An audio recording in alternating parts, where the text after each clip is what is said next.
Sí, ¿Se sí, está viendo la presentación? se está viendo bien, gracias. Claro,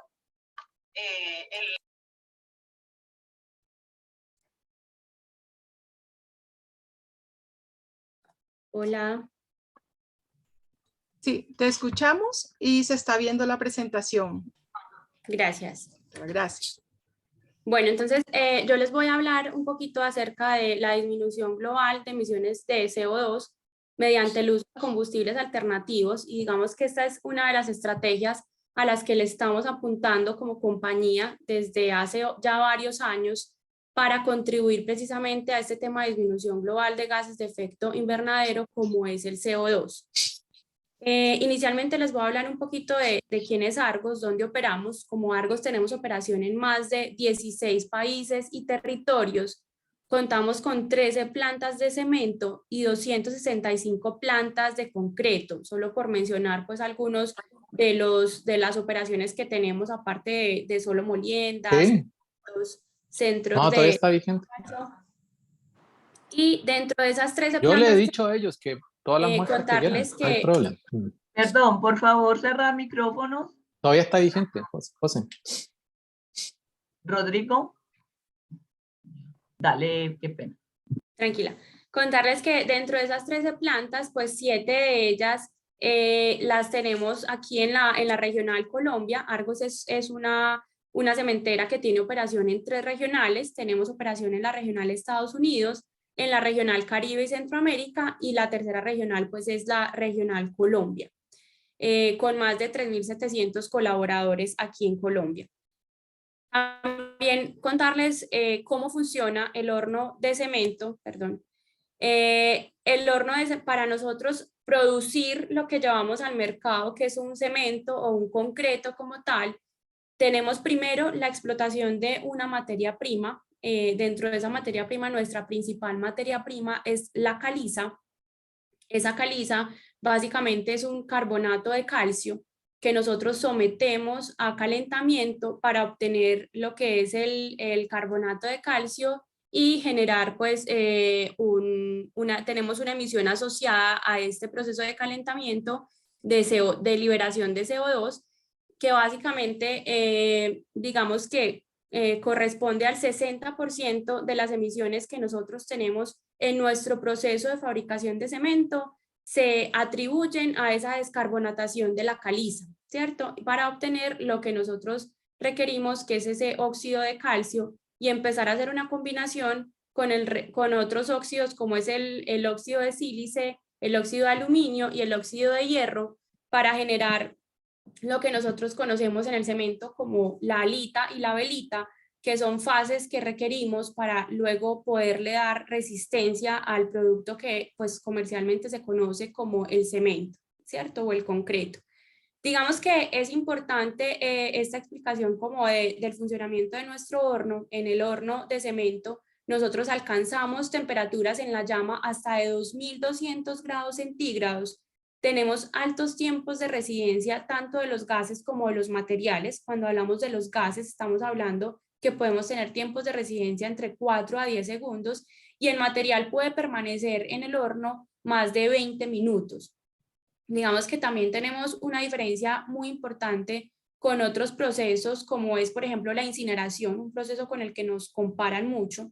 Nosotros tenemos temperaturas más elevadas, tiempos de residencia mayores, y adicionalmente nosotros en el horno de cemento no se genera ningún residuo que nosotros tengamos que entrar a disponer. ¿Por qué?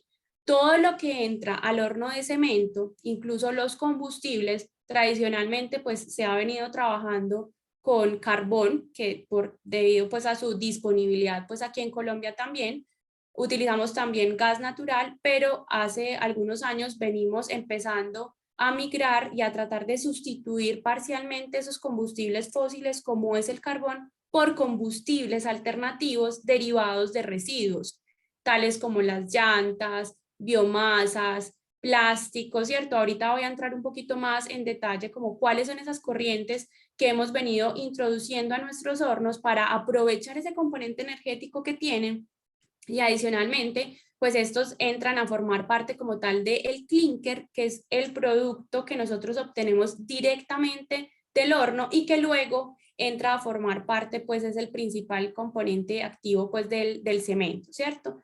Entonces, las cenizas que se pueden generar de estos combustibles entran a formar parte de esa matriz del clínker, precisamente entrando a aportar óxidos, que es lo que nosotros necesitamos, y combinándose con esos óxidos de calcio, óxidos de sílice, para obtener lo que nosotros conocemos como el clínker. Entonces, digamos que esta es una de las principales diferencias también con un incinerador, que el incinerador sí genera unas cenizas, ¿cierto? Que tiene que entrar a disponer. Aquí no tenemos generación de ningún residuo. Adicionalmente, debido a la misma caliza, tenemos un ambiente alcalino que nos ayuda a hacer captura o filtrado de gases y evitar pues que todas estas se generen a través de la emisión. También tenemos un sistema que garantiza una combustión completa de estos combustibles y de los residuos como tal. No generamos pues las cenizas, y tenemos sistemas de monitoreo también continuo que nos permiten todo el tiempo estar monitoreando las emisiones que tenemos en nuestro proceso y dar cumplimiento a la normatividad pues que tenemos en cuanto al tema de emisiones en hornos de cemento y emisiones cuando hacemos coprocesamiento con residuos. Tenemos básicamente 2 puntos de inyección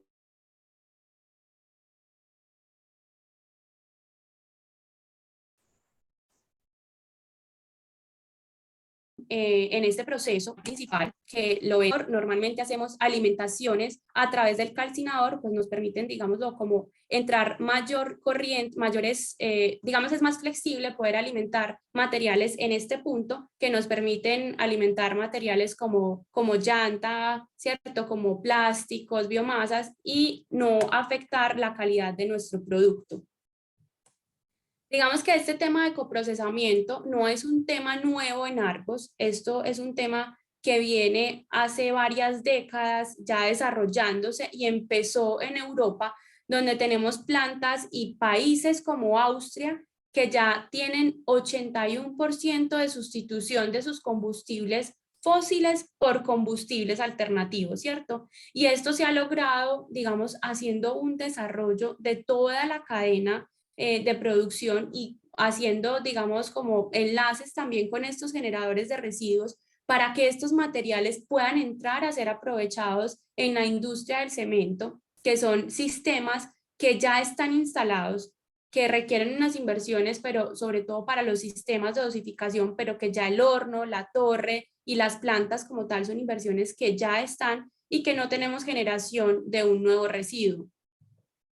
Digamos que hay una brecha todavía significativa entre Europa y los países latinoamericanos. Si vemos en la gráfica de la derecha, donde vemos la utilización futura proyectada de estos combustibles alternativos al 2050, vemos que en las regiones en desarrollo esa meta está oscilando entre el 25 al 35% de sustitución. Todavía tenemos, digamos, una brecha bastante grande contra Europa, pero nos llevan pues varios años de desarrollo, y en regiones desarrolladas llegar entre el 40 al 60%, aunque vemos que ya hay países pues que superan claramente esta meta.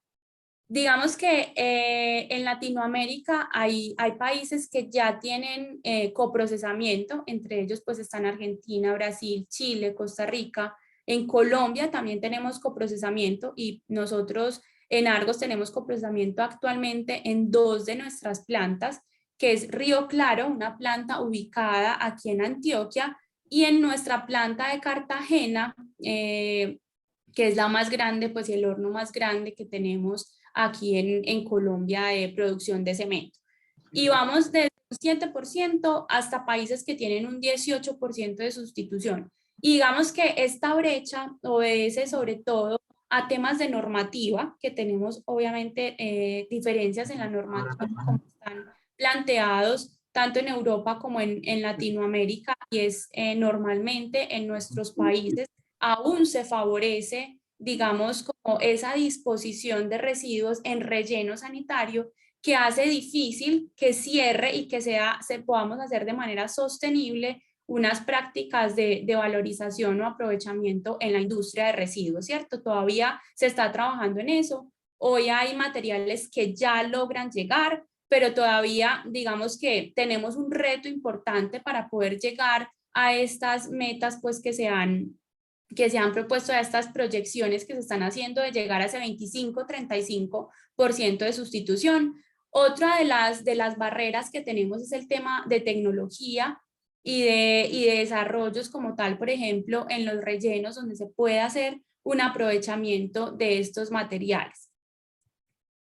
Digamos que para hablar un poco del contexto colombiano, Colombia es un país que desde hace varios años no sube mucho pues en temas de la tasa de reciclaje. Todavía estamos pues en un 17% de la tasa de reciclaje de nuestros residuos, con una meta pues al 40% al 2030, y seguimos con que nuestra principal actividad para hacer la disposición de residuos es a través de un relleno, donde evidenciamos pues que tenemos ya varios de nuestros rellenos bastante copados y cerca a su finalización pues de vida útil, lo que nos genera también una alerta en qué podemos hacer o cómo podemos contribuir para poder mejorar esa disposición o hacer un aprovechamiento de estos residuos, y no solamente de los residuos ordinarios, sino que también tenemos una generación claramente pues de materiales catalogados como peligrosos, que requieren una gestión y que actualmente pues lo que más hacemos aquí en Colombia es hacer una disposición a través de celdas, ¿cierto? Lo que sigue dejando pues como un pasivo con estos materiales.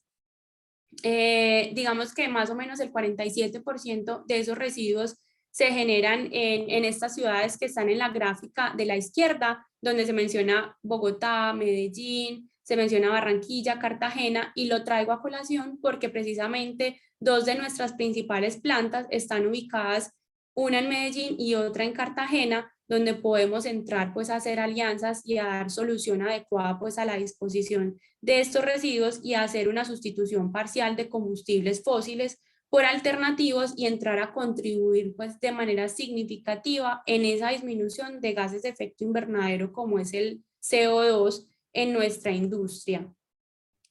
Actualmente nosotros en Argos, dentro de nuestras 3 regionales, tenemos varias plantas donde ya tenemos implementados sistemas para hacer aprovechamiento de estos residuos. En general son sistemas flexibles que permiten la alimentación de diversas corrientes. Entre ellas están las corrientes como los plásticos, los textiles, las biomasas, las llantas, incluso residuos peligrosos. Y con esto quiero decirles que cuando hablamos de residuos peligrosos se ha hecho una selección de esos residuos y hablamos solamente, o sea, un residuo puede ser peligroso por diferentes características.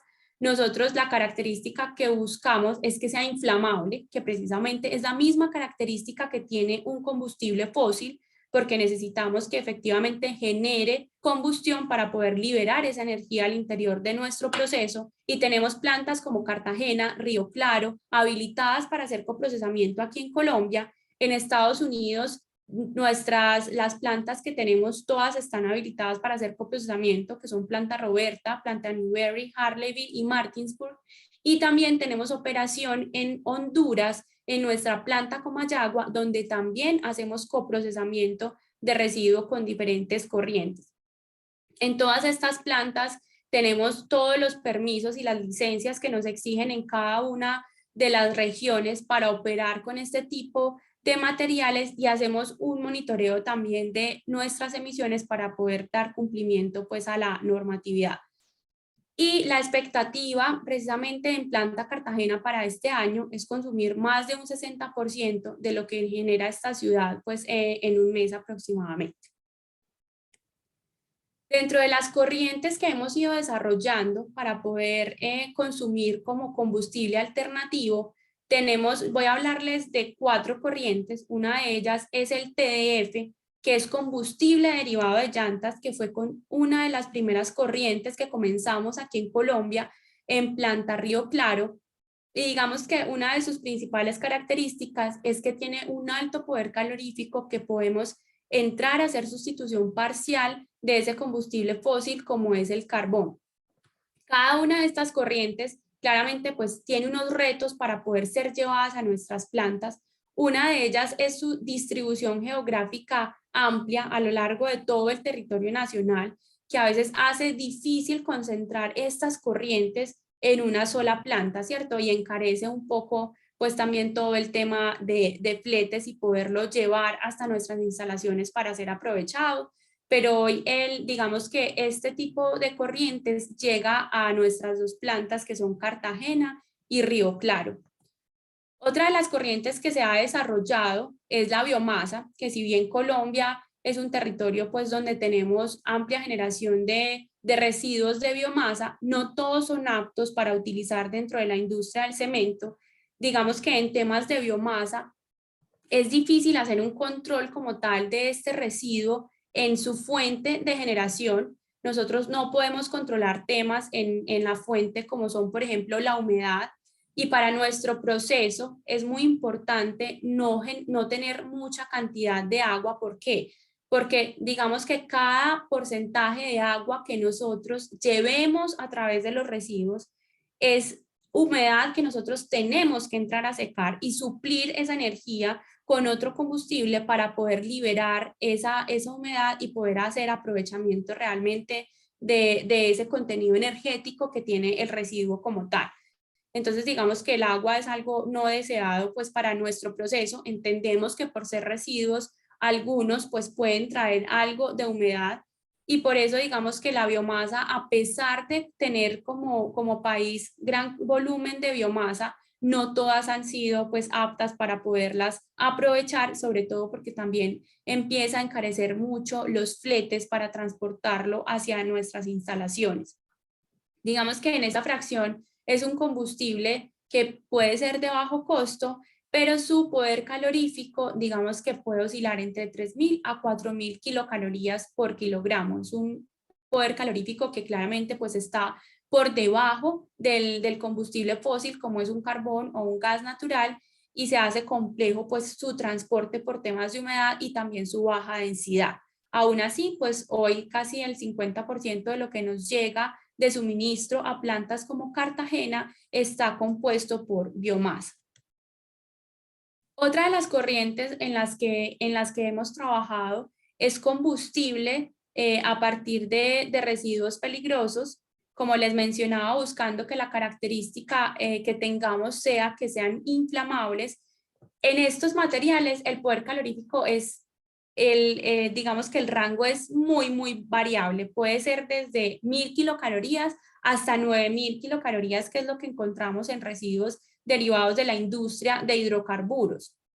Y 1.000 cuando hablamos, por ejemplo, de algunos medicamentos vencidos o algo que se requiera netamente como para destrucción. Si bien nuestro foco está más hacia el tema de hidrocarburos porque tienen más contenido de energía que nosotros podemos entrar a aprovechar. Hay un estimado de generación nacional anual más o menos en 150.000 toneladas. Hay alta variabilidad de este material precisamente por la industria que lo genera. Digamos que ese residuo en su composición físico-química puede ser altamente variable, lo que nos exige a nosotros tener unos mayores controles en nuestro proceso para poder recibir este tipo de materiales y poder asegurar pues que vamos a poder utilizarlo de manera adecuada y que no vamos a tener afectación primero pues en la salud de nuestros operadores, ni en la seguridad, ni en la calidad de nuestro producto, que es, principalmente pues nuestro negocio es generar ese clínker y cemento. Y otra de las corrientes que tenemos en desarrollo es combustible derivado de residuos, conocido como CDR. Este combustible derivado de residuos puede partir a raíz pues, de combustibles derivados de residuos industriales o también puede ser a partir de residuos ordinarios. Digamos que hoy lo que nos llega a nuestra industria es principalmente a partir de residuos. No, pues qué a mano, entonces ahí te voy a ver si soluciona, pues con lo de la UIT todavía se podría incluir esto. Todavía estamos haciendo, pues se requieren como desarrollos y movilización también de normativas, como les decía, inversiones también en nuestros rellenos para poder hacer un aprovechamiento de estos residuos ordinarios y convertirlos en un combustible que cumpla con las especificaciones de calidad que se requiere para ser aprovechados en esta industria. Digamos que aquí es importante el desarrollo primero porque vamos liberando también capacidad en estos rellenos sanitarios que están bastante copados. Segundo, porque el residuo ordinario es algo que se está generando diariamente y que siempre vamos a generar, ¿cierto? Incluso las tendencias a nivel mundial claramente están a incrementar ese número de generación de residuo por habitante diario. Y digamos que aquí entonces hay un potencial y es en lograr un volumen sostenible en el tiempo. Los rangos de poder calorífico pueden estar entre 3.500 a 12.000, eso depende de la composición que logre extraerse, por ejemplo, de estos rellenos, si tiene más o menos componente plástico, si tiene biomasa, si tiene componente como de papel o cartón, y eso va haciendo que ese poder calorífico y esas humedades claramente empiecen a variar. Y digamos que actualmente en nuestro país tenemos pocos actores de transformación de este residuo en combustible. Aquí es muy importante resaltar que nosotros como Argos y en temas de coprocesamiento respetamos esa jerarquía de gestión de residuos, donde primero a lo que le debemos apuntar todos es a esa reducción de generación de residuo. Segundo, si lo podemos reusar o reutilizar, ese residuo debe ser reutilizado.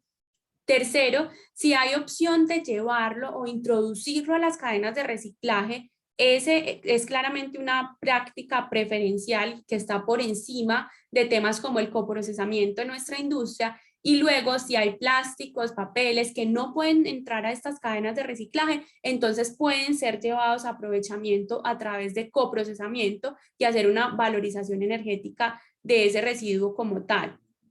Y es lo que nosotros pues buscamos también en Argos, pero claramente el tema de coprocesamiento, como lo ven en esta pirámide de jerarquía de gestión de residuos, está dentro de las alternativas de recuperación. Y ya como disposición netamente está incluso la incineración con recuperación de energía, y aquí digamos que también se marca esa diferencia entre lo que hacemos en un horno de cemento y lo que hace un incinerador, y es porque precisamente este incinerador, aunque haga una valorización energética, debe entrar a hacer disposición de esas cenizas que está generando dentro de su proceso, diferente a lo que pasa en nuestro proceso, como les explicaba hace un par de slides. Luego está netamente una incineración, y luego está el tema de confinamiento, disposición pues también en relleno sanitario. Digamos que aquí lo que tenemos también es por qué le estamos apostando también a estos combustibles alternativos a partir de residuos, y vemos en la tabla de la izquierda que cada uno de los combustibles que nosotros podemos utilizar tiene un factor de emisión asociado sobre su componente de energía que puede entregar en los diferentes procesos. Entonces, cuando vemos en esta tabla, por ejemplo, el carbón tiene un factor de emisión mayor al resto de materiales que podemos utilizar, y estamos hablando de un factor de emisión de 96 kilogramos de CO2 por gigajoule. Cuando hablamos, por ejemplo, de un plástico, vemos que su factor de emisión es menor, estamos hablando de 75 kilogramos de CO2 por gigajoule. Lo mismo para, por ejemplo, arenas impregnadas, para el Mixed Industrial Waste, que es también pues, muy similar a lo que conocemos como un CDR, están por debajo de ese factor de emisión del carbón, y por eso es importante empezar a migrar hacia estos combustibles alternativos que nos ayuden a mitigar pues también ese impacto que tenemos, porque igual vamos a necesitar de los combustibles para poder generar esa energía calórica que nosotros necesitamos para la transformación de nuestra materia prima, pero hay combustibles que claramente tienen una menor huella. Entonces, tenemos una reducción asociada pues a un menor impacto de los combustibles alternativos. Tenemos, por ejemplo, para este año un pronóstico de reducción de más de 18.000 toneladas de CO2 por el uso de combustibles alternativos dentro del portafolio que tenemos en nuestras plantas. Estos 18.000 es solamente hablando aquí en la regional Colombia. En nuestras regionales Estados Unidos, en nuestra regional Honduras, en nuestra regional Estados Unidos, por ejemplo, les cuento que tenemos plantas que ya superan el 20% de sustitución de combustible fósil por combustible alternativo. Aquí en Colombia, digamos que en nuestra planta Cartagena todavía estamos alrededor del 7%, pero hemos venido pues como duplicándolo anualmente, ese porcentaje de sustitución, y digamos que también tenemos unas metas pues mucho más ambiciosas, donde este número de toneladas de CO2, esa reducción pues va a ser mucho mayor. Y también es importante aquí mencionar que Colombia es un país donde ya tenemos un impuesto al carbono que se generó por la ley 1819 del 2016, donde hay, digamos, como ya una tarifa de impuesto al carbono para combustibles como por ejemplo el fuel oil, el gas natural, el ACPM, pues incluso la gasolina que nosotros consumimos para nuestros vehículos. Ya está grabado también pues como este impuesto al carbono. Aún no ha llegado para combustibles fósiles como el carbón, pero pues conocemos que también hay proyectos de ley que le están apuntando a que también se genere un impuesto a este combustible, ¿cierto? Entonces es importante también por esa huella ir migrando, como los comentaba, a estos combustibles alternativos. Dentro de los beneficios que tenemos por el uso de estos combustibles alternativos, cuando nosotros introducimos o hacemos sustitución de ese combustible fósil por un residuo en nuestras operaciones, quiero hacer claridad en que no es que nosotros generemos otra fuente de emisión, sino que en parte lo que teníamos era un uso de combustible fósil. Cuando entramos con el combustible alternativo, el consumo de este combustible fósil baja, y por ende, digamos que nosotros no estamos incrementando esas emisiones de CO2, sino que por el contrario, teniendo en cuenta esos factores de emisión de CO2 asociados a esos residuos comparados con ese combustible fósil, que en este caso es el carbón, tienden a disminuir esa generación de gases de efecto invernadero. Entonces tenemos esa disminución no solo en nuestro proceso, sino que al utilizar un residuo también estamos evitando que ese residuo entre a otros procesos de disposición, sea una incineración o sea incluso una degradación de residuo como tal en relleno sanitario, donde también hay una generación de gases de efecto invernadero, digamos como a largo plazo, y hay otra generación de emisiones también como metano en otros procesos que claramente pues es mucho más, tiene mucho más impacto sobre nuestras emisiones que un gas como el CO2. Entonces, digamos que aquí es importante que tengamos claridad en que con el uso de combustibles alternativos en plantas de cemento estamos contribuyendo a la disminución global de gases de efecto invernadero como es el CO2. Y aquí, pues para ir terminando, es importante mencionar que esto no lo logramos nosotros solos como Argos. O sea, para esto necesitamos un compromiso y una integración a lo largo de toda la cadena para que finalmente estos residuos puedan entrar a formar parte del portafolio de nuevos combustibles y que empecemos a migrar hacia estos nuevos materiales y poder hacer una valorización energética de residuos y evitar que todos se vayan a un relleno sanitario y contribuir a esa disminución global de gases de efecto invernadero. Pero necesitamos primero que se comprometan desde el origen o los generadores de esos residuos en que hay que hacer una adecuada disposición de esos materiales, buscar que esos recolectores también lograr alianzas con ellos para que estos materiales que son normalmente de baja densidad, que tienen altas humedades, logren viajar hasta las instalaciones de transformación de ese residuo, porque nosotros hoy, por ejemplo, si bien hay plantas a nivel mundial que pueden recibir una llanta entera, hoy aquí en Colombia difícilmente podrían llegar pues como llanta entera, y hay que hacer, por ejemplo, un proceso para esta corriente específica de trituración de esa llanta para que logre ser sostenible para nuestras operaciones. Entonces requiere una preparación, requiere un transporte y luego finalmente pues ser aprovechado en el horno cementero. Entonces vemos aquí que es muy importante esa integración de todos los actores de la cadena para que estas prácticas pues logren hacerse de manera sostenible. Y ahorita le pido a nuestra organizadora si me puede ayudar compartiendo el video, porque desde Claro aquí, que pues, sí, se logra escuchar el audio. Mil gracias. claro que sí, gracias.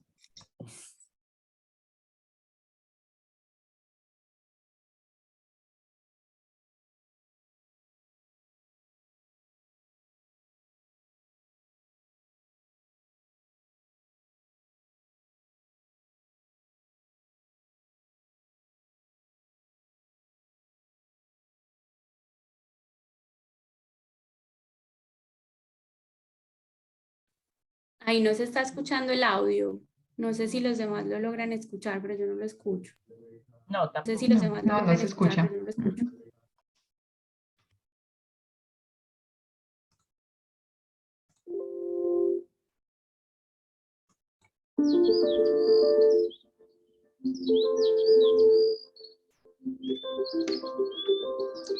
Ahora sí. Sí, señora, mil gracias.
Listo. Isa. Yasmín. Bueno, pues básicamente esto era como lo que tenía para compartirles. Yo quedo atenta ahora pues como al espacio de preguntas y digamos que el mensaje es desde Argos estamos muy comprometidos con todo este tema de sostenibilidad y aportar precisamente al cambio climático con esa disminución de gases de efecto invernadero que sabemos que como industria las tenemos y estamos trabajando por ella y una de nuestras principales, digamos, estrategias es migrar hacia este uso de combustibles alternativos, pero para ello pues también necesitamos como el compromiso de todos a lo largo de toda la cadena. Muchas gracias. Muchas gracias, doctora Giraldo. Por aquí en el chat hay algunas preguntas. Primero de Astrid Sánchez. Además del coprocesamiento, se ha explorado la adición de materias primas al cemento, como fibras de cáñamo, que se ha demostrado da buenas propiedades mecánicas y genera disminución en emisiones. Bueno, sí. Se ha explorado pues, la adición de esas materias primas, es la pregunta de Astrid. Sí, digamos que una de las líneas es el uso de combustibles alternativos, otra de las líneas es disminuir precisamente ese factor clinker-cemento, porque precisamente pues en el clinker tenemos una emisión que es ese 60% de emisiones de CO2 que está asociado, digamos, directamente a nuestro consumo de materia prima como es la caliza.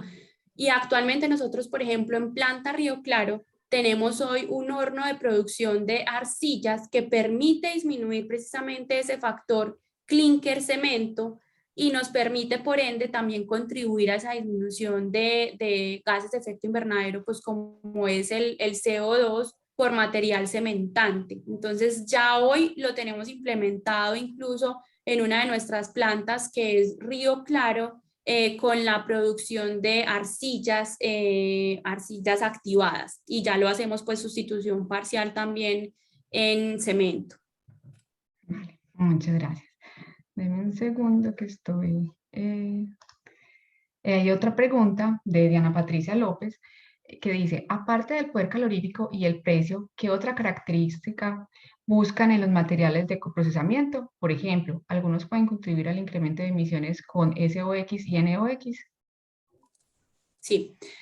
Bueno, nosotros tenemos claramente unas fichas de calidad, digamos que depende de cada una de las corrientes, pero pues para responder qué parámetros buscamos, no solamente monitoreamos poder calorífico y humedad, monitoreamos también contenido de azufre, debe estar pues por debajo de unos rangos dependiendo de cada una de las corrientes, monitoreamos el cloro, también revisamos metales pesados, que digamos son 13, incluido el mercurio, y todos estos materiales los monitoreamos también porque en parte nuestras emisiones, cuando entramos con temas de coprocesamiento a través de residuos, entramos a medir y a monitorear en nuestras emisiones no solamente NOx, SOx, material particulado, que es lo que se nos exige para combustibles fósiles como el carbón, sino que a nosotros nos empiezan a exigir también cumplimiento de HCl, HF, dioxinas y furanos, metales pesados, mercurio, y por eso también nosotros desde el ingreso de estos materiales empezamos a tener una restricción de estos componentes. Entonces también lo monitoreamos, y para esta pregunta de si incrementamos las emisiones de SOx, NOx, hemos visto que efectivamente no tenemos un incremento en las emisiones, incluso hay algunos materiales como por ejemplo el TDF, que es combustible derivado de llanta, que nos generan una atmósfera reductora, y eso lo que hace es empezar a capturar oxígeno, por ejemplo, de esa partícula de NOx o de CO2, y incluso nos puede ayudar a rebajar la emisión de estos dos componentes.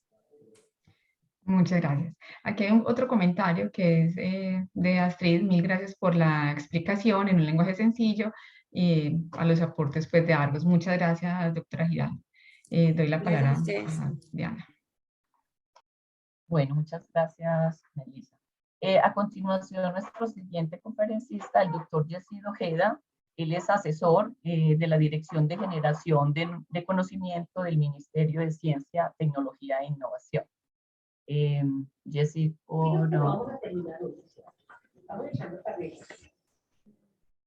Diana, muy buenos días, ¿me escuchan? Sí, Jessy, te estamos escuchando. Bueno, entonces, muchas gracias a Diana y a Osvaldo Briceño por esta invitación a este evento para compartir algunas consideraciones desde el Sistema Nacional de Ciencia y Tecnología. Entonces, voy a compartir pantalla.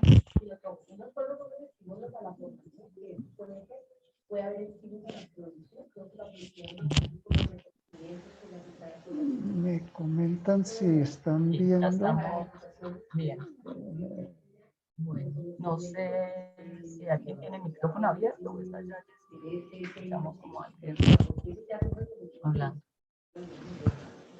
Es que estoy en el ministerio, entonces va a ser difícil. Sí, no, dale, no importa. ¿Sí la están viendo completa? Sí, ya estamos viendo la completa. Bueno, entonces acá básicamente vamos a hacer como un rápido recorrido. ¿Qué aportes se han hecho desde el sistema a estos temas de transición energética? Básicamente, digamos, cuando el último ejercicio que se hizo del plan estratégico, entendíamos esto como una transformación del modelo energético actual. Entonces, básicamente aquí estamos hablando de una participación creciente de las fuentes no convencionales renovables, y tanto la coexistencia de sistemas de generación distribuida con los sistemas tradicionales. Y obviamente, digamos, asumiendo los mismos retos que tiene el dilema energético, pues los grandes desafíos tienen que dar el tema de seguridad energética del país. O sea, el país no puede quedarse sin energía. Los temas de acceso, todavía tenemos ahí temas de inequidad que debemos atacar, y el tema de sostenibilidad, que es un tema pues vital. Digamos, el marco de política es bastante amplio. Acá simplemente hacemos un recorrido amplio sobre los instrumentos de política que están relacionados con este tipo de tema y con temas de ciencia y tecnología. Obviamente hay una relación muy fuerte con todos los temas de las políticas ambientales, Acuerdo de París, gestión de cambio climático, En los temas de formación, los temas del programa PACES, y en temas de política, pues resaltar tanto el tema PACES, porque es un tema fundamental para algunas de las iniciativas que venimos desarrollando, el tema del libro verde, y pues que al final desembocan en la ley reciente de transición energética.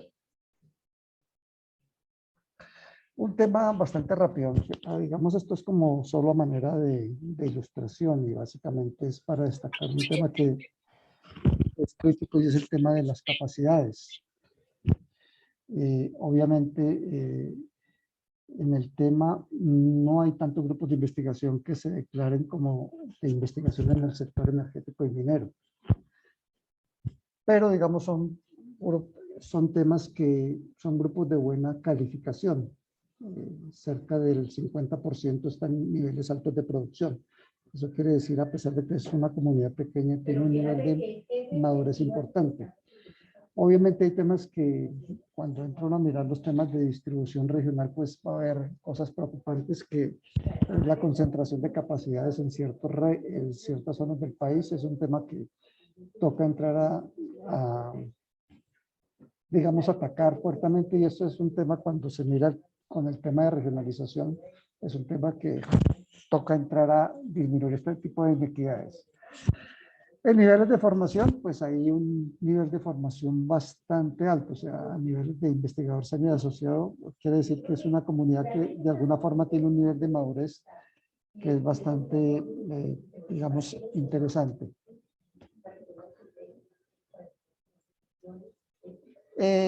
A nivel de formación, bueno, básicamente estos grupos, simplemente esto es como para mencionar que, digamos, lo que son muy fuertes los grupos es en formar recursos humanos, que es, digamos, el producto de formación más interesante, seguido por la generación de nuevo conocimiento.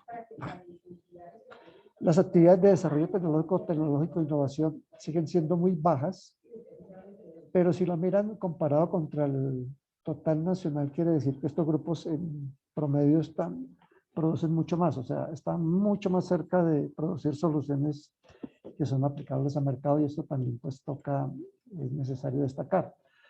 Entonces ya digamos en cuanto en esta primera, que es una zona de caracterización, entrará un tema que digamos ha sido fundamental y va a ser fundamental en los próximos años, es el tema de emisión de sabios, porque de alguna forma marca un derrotero que es importante. Entonces básicamente destacar, digamos que creo que eso ya es un logro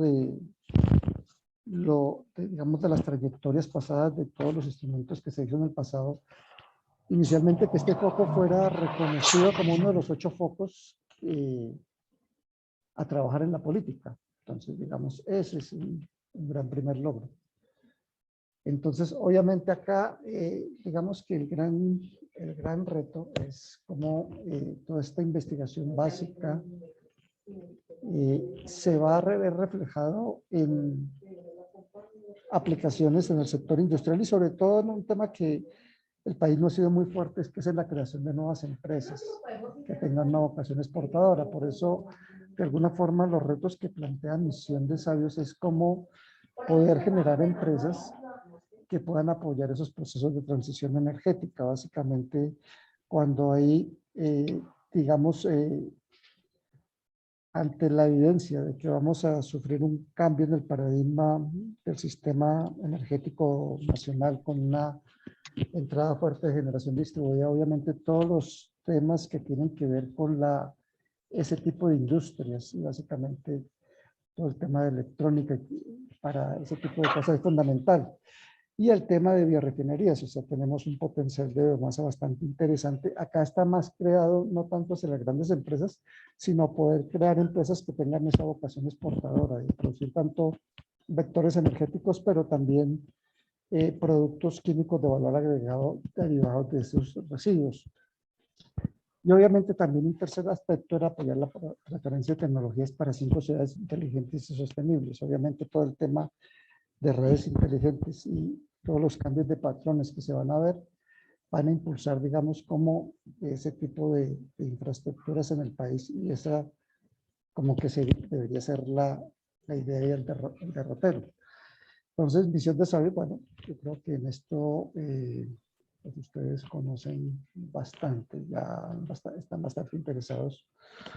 Hay tres grandes ejes, el tema de Colombia biodiversa, y de alguna forma los tres están conectados. Primero es conocer mejor nuestros recursos, que esos recursos nos vuelvan hacia a un reto de ser más productivos y sostenibles, o sea, basados en conocimiento, y que esto al final genere como un círculo virtuoso a que ese conocimiento y toda esta producción nos permitan ser más equitativos, avanzar en este tipo de cosas. Entonces hay como una relación en este tipo de cosas. Entonces, el tema energético, como tema energético, está muy asociado al tema de Colombia, es un nuevo modelo productivo, sostenible y competitivo. Esta misión, digamos, así como se mantiene, digamos, uno de los grandes retos que plantea la misión de sabios es trabajar políticas orientadas por misión. O sea, eso, digamos, son ambientes retadores y, digamos, el reto para el Sistema Nacional de Ciencia y Tecnología es cómo avanzar en estructurar esas misiones. Entonces, digamos, lo fundamental es atender los ODS. Hay un tema también que es importante, que es la interacción con las industrias, las tecnologías de propósito general, todas las NBITs y básicamente Industrias 4.0. Obviamente también el tema de ventajas comparativas, o sea, tenemos una disposición de recursos naturales bastante interesantes, pero eso toca acompañarlo con un trabajo de cooperación internacional. Y obviamente todo orientado es que, claro, podamos generar industria con alto valor agregado y sobre todo basado en conocimiento. Entonces, digamos, ¿cuáles son las primeras iniciativas que ya va a salir el próximo año? Digamos, en los temas de poner a funcionar esta misión, hay un paso, digamos, fundamental, es lanzar una primera convocatoria que va a salir el próximo año. Y uno de los dos retos uno de los dos focos que se escogió fue el foco de energía. Entonces, digamos, con recursos del Sistema de Presupuesto Nacional del Ministerio, se va a hacer una convocatoria a formular propuestas de proyectos de I+D+ interdisciplinarios orientados en esos dos focos, energía y salud. Entonces, digamos, es una primera gran apuesta. Digamos, los ejes temáticos de esa convocatoria van a estar muy asociados con lo que les acabo de mencionar, de lo que mencionaba Misión de Sabios. O sea, básicamente promover el desarrollo de soluciones que estén orientados a generar productos que atiendan esta industria de transición energética. Hay un segundo tema que está también alineado con eso. Ecopetrol, se acaba de firmar, bueno, se firmó a finales del año pasado un convenio marco con Ecopetrol, en el cual están comprometidos $30 millones este año, digamos, con recursos del 2021 van a ser $11 millones, que inicialmente van a apalancar dos propuestas, una parte de transferencia tecnológica de tecnologías ya desarrolladas, pero un segundo que tiene que ver es con el tema de transición energética y básicamente dos temas: el hidrógeno de bajas emisiones y los temas de captura de CO2 basados en soluciones naturales. Entonces, digamos, esa convocatoria también va a salir el próximo año. Y básicamente con esta otra, la primera convocatoria se busca es que también se puedan apoyar temas de formación avanzada, doctores y estancias postdoctorales en el marco de esa misma primera convocatoria. Un segundo tema que es importante para nosotros y digamos que forma parte de las grandes experiencias que se han desarrollado en el país es el tema de ecosistema científico. Por ser las apuestas más fuertes que se han hecho en el país en estas temáticas. Digamos, ha sido como la más ambiciosa y en esto pues destacar dos iniciativas.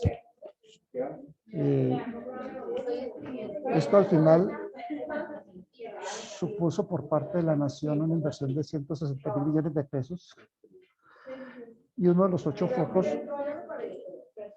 uno de los 5 focos escogidos fue el tema de energía sostenible. Y hay destacar dos iniciativas que están en desarrollo. Esta primera, Energética 2030, que es liderada por la Universidad Nacional, son una inversión cerca de los 19.000 millones de pesos.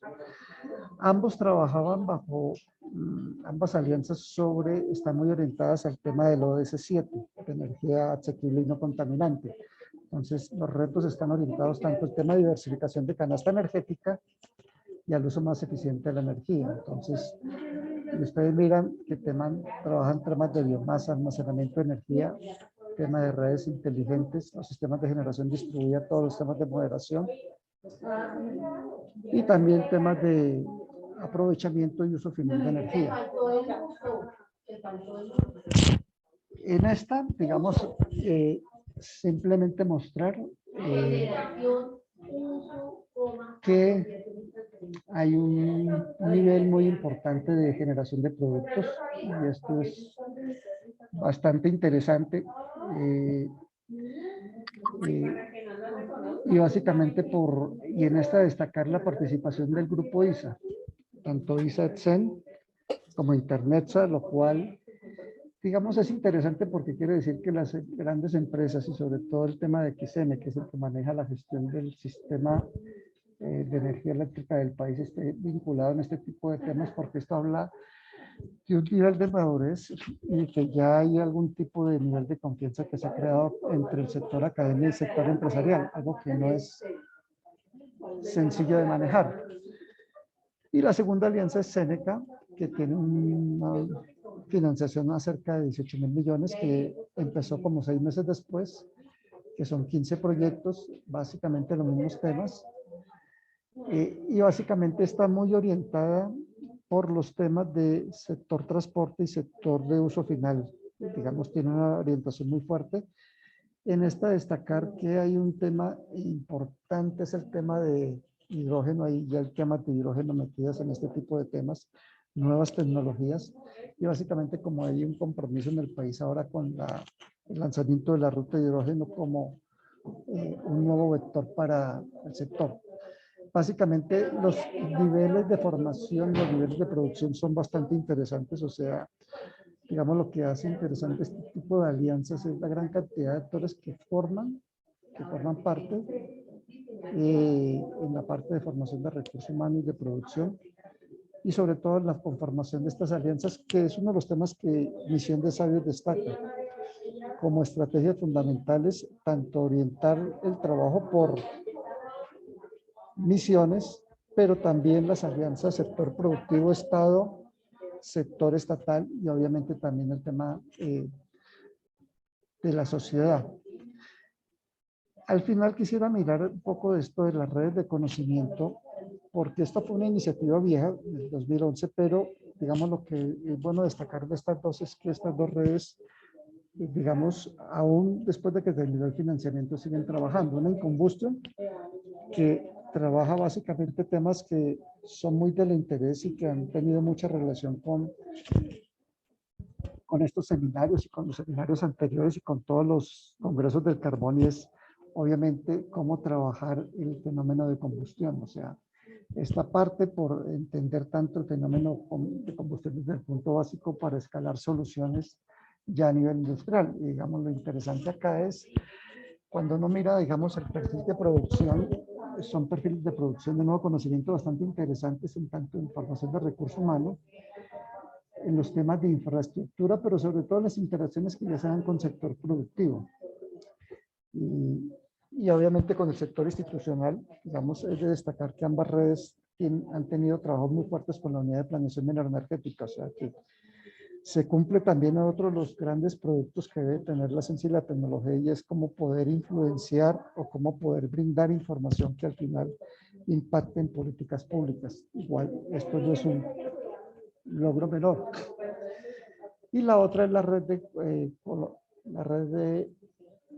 la RESIA, que lidera la Universidad Nacional, que está muy orientado y digamos tiene su razón de ser en todo el concepto de los sistemas de gestión integral de energía. Y esto digamos es interesante porque este concepto, antes de que existiera la ISO 50001, fue desarrollado por dos grupos de investigación acá en el país.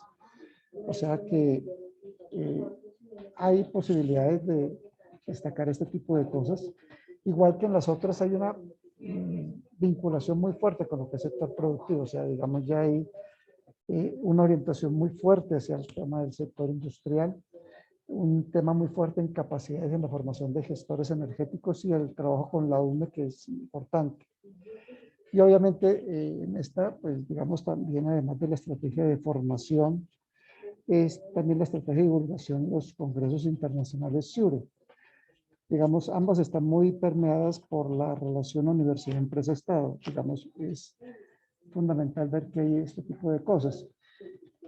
Y para finalizar, simplemente una referencia sobre el sistema general de regalías, digamos, hacer notar que, digamos, si bien esto entra, hay una tendencia interesante a utilizar estos recursos, uno puede destacar como dos periodos, entre el 2012 y el 2018, donde los recursos se manejaban de alguna forma muy por los departamentos, a partir del 2019 que se manejan por convocatorias públicas. Y esto marca, digamos, como un tema bastante interesante. Si bien el tema de energía no tiene un peso muy importante, desde el 2012 al 2017, porque son apenas 19 proyectos, digamos, la dinámica a partir del 2019 en cuanto al número de proyectos es más interesante. Quiere decir que el tema de energía se está empezando a visibilizar bastante más en los departamentos. Hay una participación bastante interesante en números de departamentos y casi todos los proyectos tienen que ver con el tema de fuentes no convencionales de energía. O sea, esto, digamos, no es un tema menor. Durante mucho tiempo fue el tema de las fuentes no convencionales. Cuando uno mira la historia de investigación en el sector energético, no fue, era como la cenicienta, ya digamos, todos los temas de cambio climático y las presiones ambientales, la necesidad por la sostenibilidad, le dan como visibilidad a este tema y digamos es una gran oportunidad. Hay desarrollos interesantes en temas de celdas nanoestructuradas, por ejemplo, en Antioquia y en Valle, tecnologías más emergentes.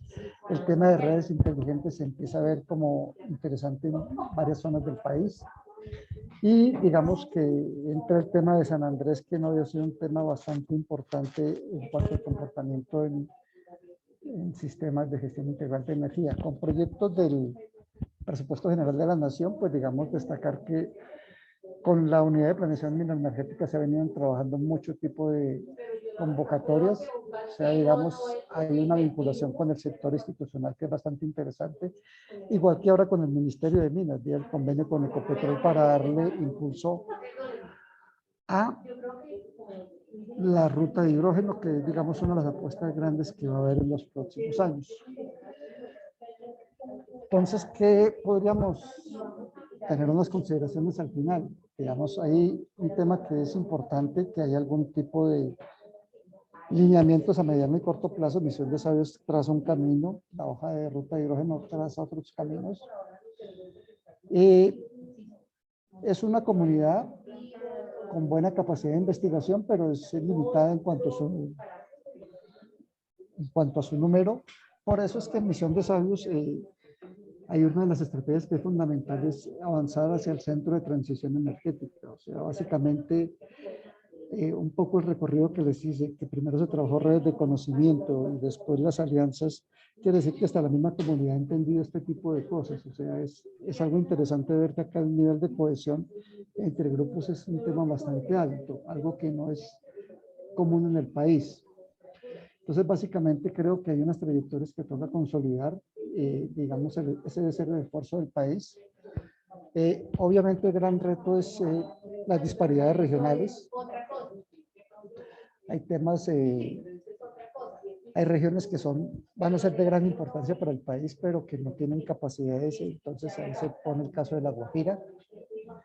Y el tema de las alianzas, que debe ser un tema que se debe seguir trabajando a futuro. En eso se debe, son alianzas a todo nivel. Inclusive es un llamado para el ministerio, y de hecho ya se viene trabajando con el Ministerio de Minas y Energía, pero igual tocará trabajar con otros para conformación de ese tipo de alianzas para coordinación de políticas, esfuerzos y los recursos que se puedan agenciar.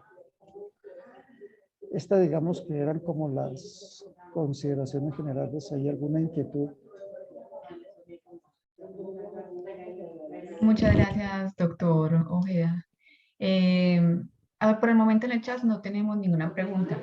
Sin embargo, quisiéramos preguntarle, de todo el esfuerzo que se ha hecho en la conformación de redes, ¿qué estrategias tienen para que éstas sigan perdurando en el tiempo? Ya que hay unas inversiones durante el momento que estén algunas convocatorias abiertas, pero para poder sostenerlas, pues se vienen unos retos muy grandes. ¿Qué tienen ustedes pensado? ¿Qué estrategias tienen planeadas? Bueno, digamos, creo que lo que les había señalado era que, digamos, un poco lo que hay el convencimiento es que la experiencia de ecosistemas científicos es una experiencia valiosa y que de alguna manera toca seguirla replicando, con algunas modificaciones, de acuerdo, haciéndolas de pronto un poco más flexibles que las que se trabajaron por la fuente de financiamiento. Y obviamente el tema de alianzas va a ser importante, o sea, el tema de que los recursos del ministerio son limitados, entonces de alguna forma toca aprovechar de alguna forma mejor los recursos de regalías, y ahora que las convocatorias van a ser nacionales, y digamos propiciar más la vinculación del sector privado, digamos vinculando más de una forma más activa con el tema de deducciones tributarias y ese tipo de cosas, para que se vea una visión un poco más global. Digamos, el reto es complicado porque los retos de investigación cada vez son más grandes.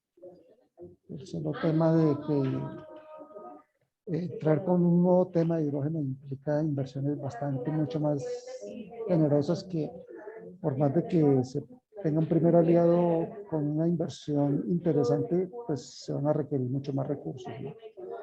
Pero obviamente el tema es seguir concentrando los esfuerzos, o sea, sabemos un poco las limitaciones que hay en cuanto al tema de capacidades, que son buenas, pero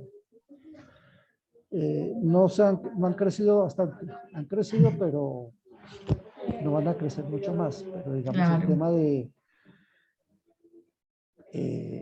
básicamente trabajar más lo regional, que es fundamental.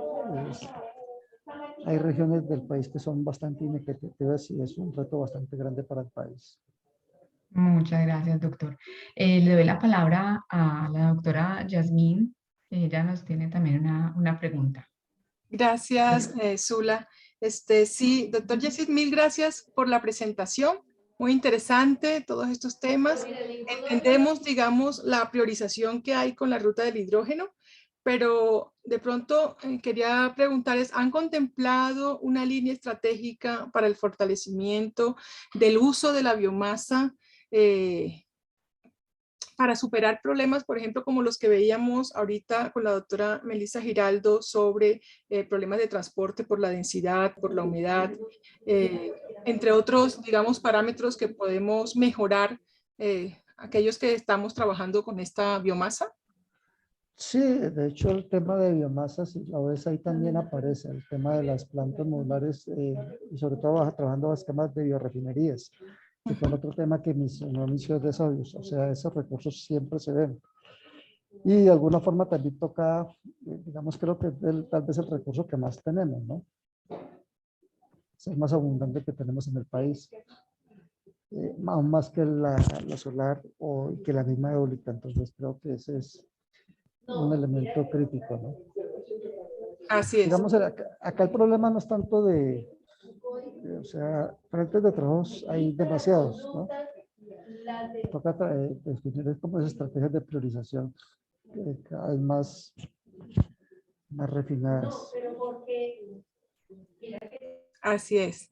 Mil gracias nuevamente, doctor Yesid, por su presentación, por toda esa información que nos mostró tan valiosa, y lo invitamos a seguir en el webinar para luego hacer el panel. Muy bien. Continuamos entonces con el doctor Jesús Alberto García Núñez. Él es coordinador del programa de procesamiento de CENIPALMA y nos viene a mostrar su conferencia hoy de biocarbón como producto de la biomasa residual de palma de aceite en un concepto de economía circular. Doctor Jesús. Adelante, bienvenido. Bueno, muchas gracias, Yasmín. Muy buenos días a todos. ¿Me escuchan bien? Perfectamente. Bueno, entonces vamos a compartir la pantalla. ¿Me avisan, por favor? Sí, ahí Sí, se ya ve se la está pantalla bien. compartida. Ujú. Bueno, muchas gracias por la invitación nuevamente. Muy chévere estar acá y muy contento de compartir con los conferencias que me han precedido. Creo que las charlas van a ser bastante complementarias. El título de la charla que tengo para hoy es Biocarbón como producto de la biomasa residual de palma de aceite en un concepto de economía circular.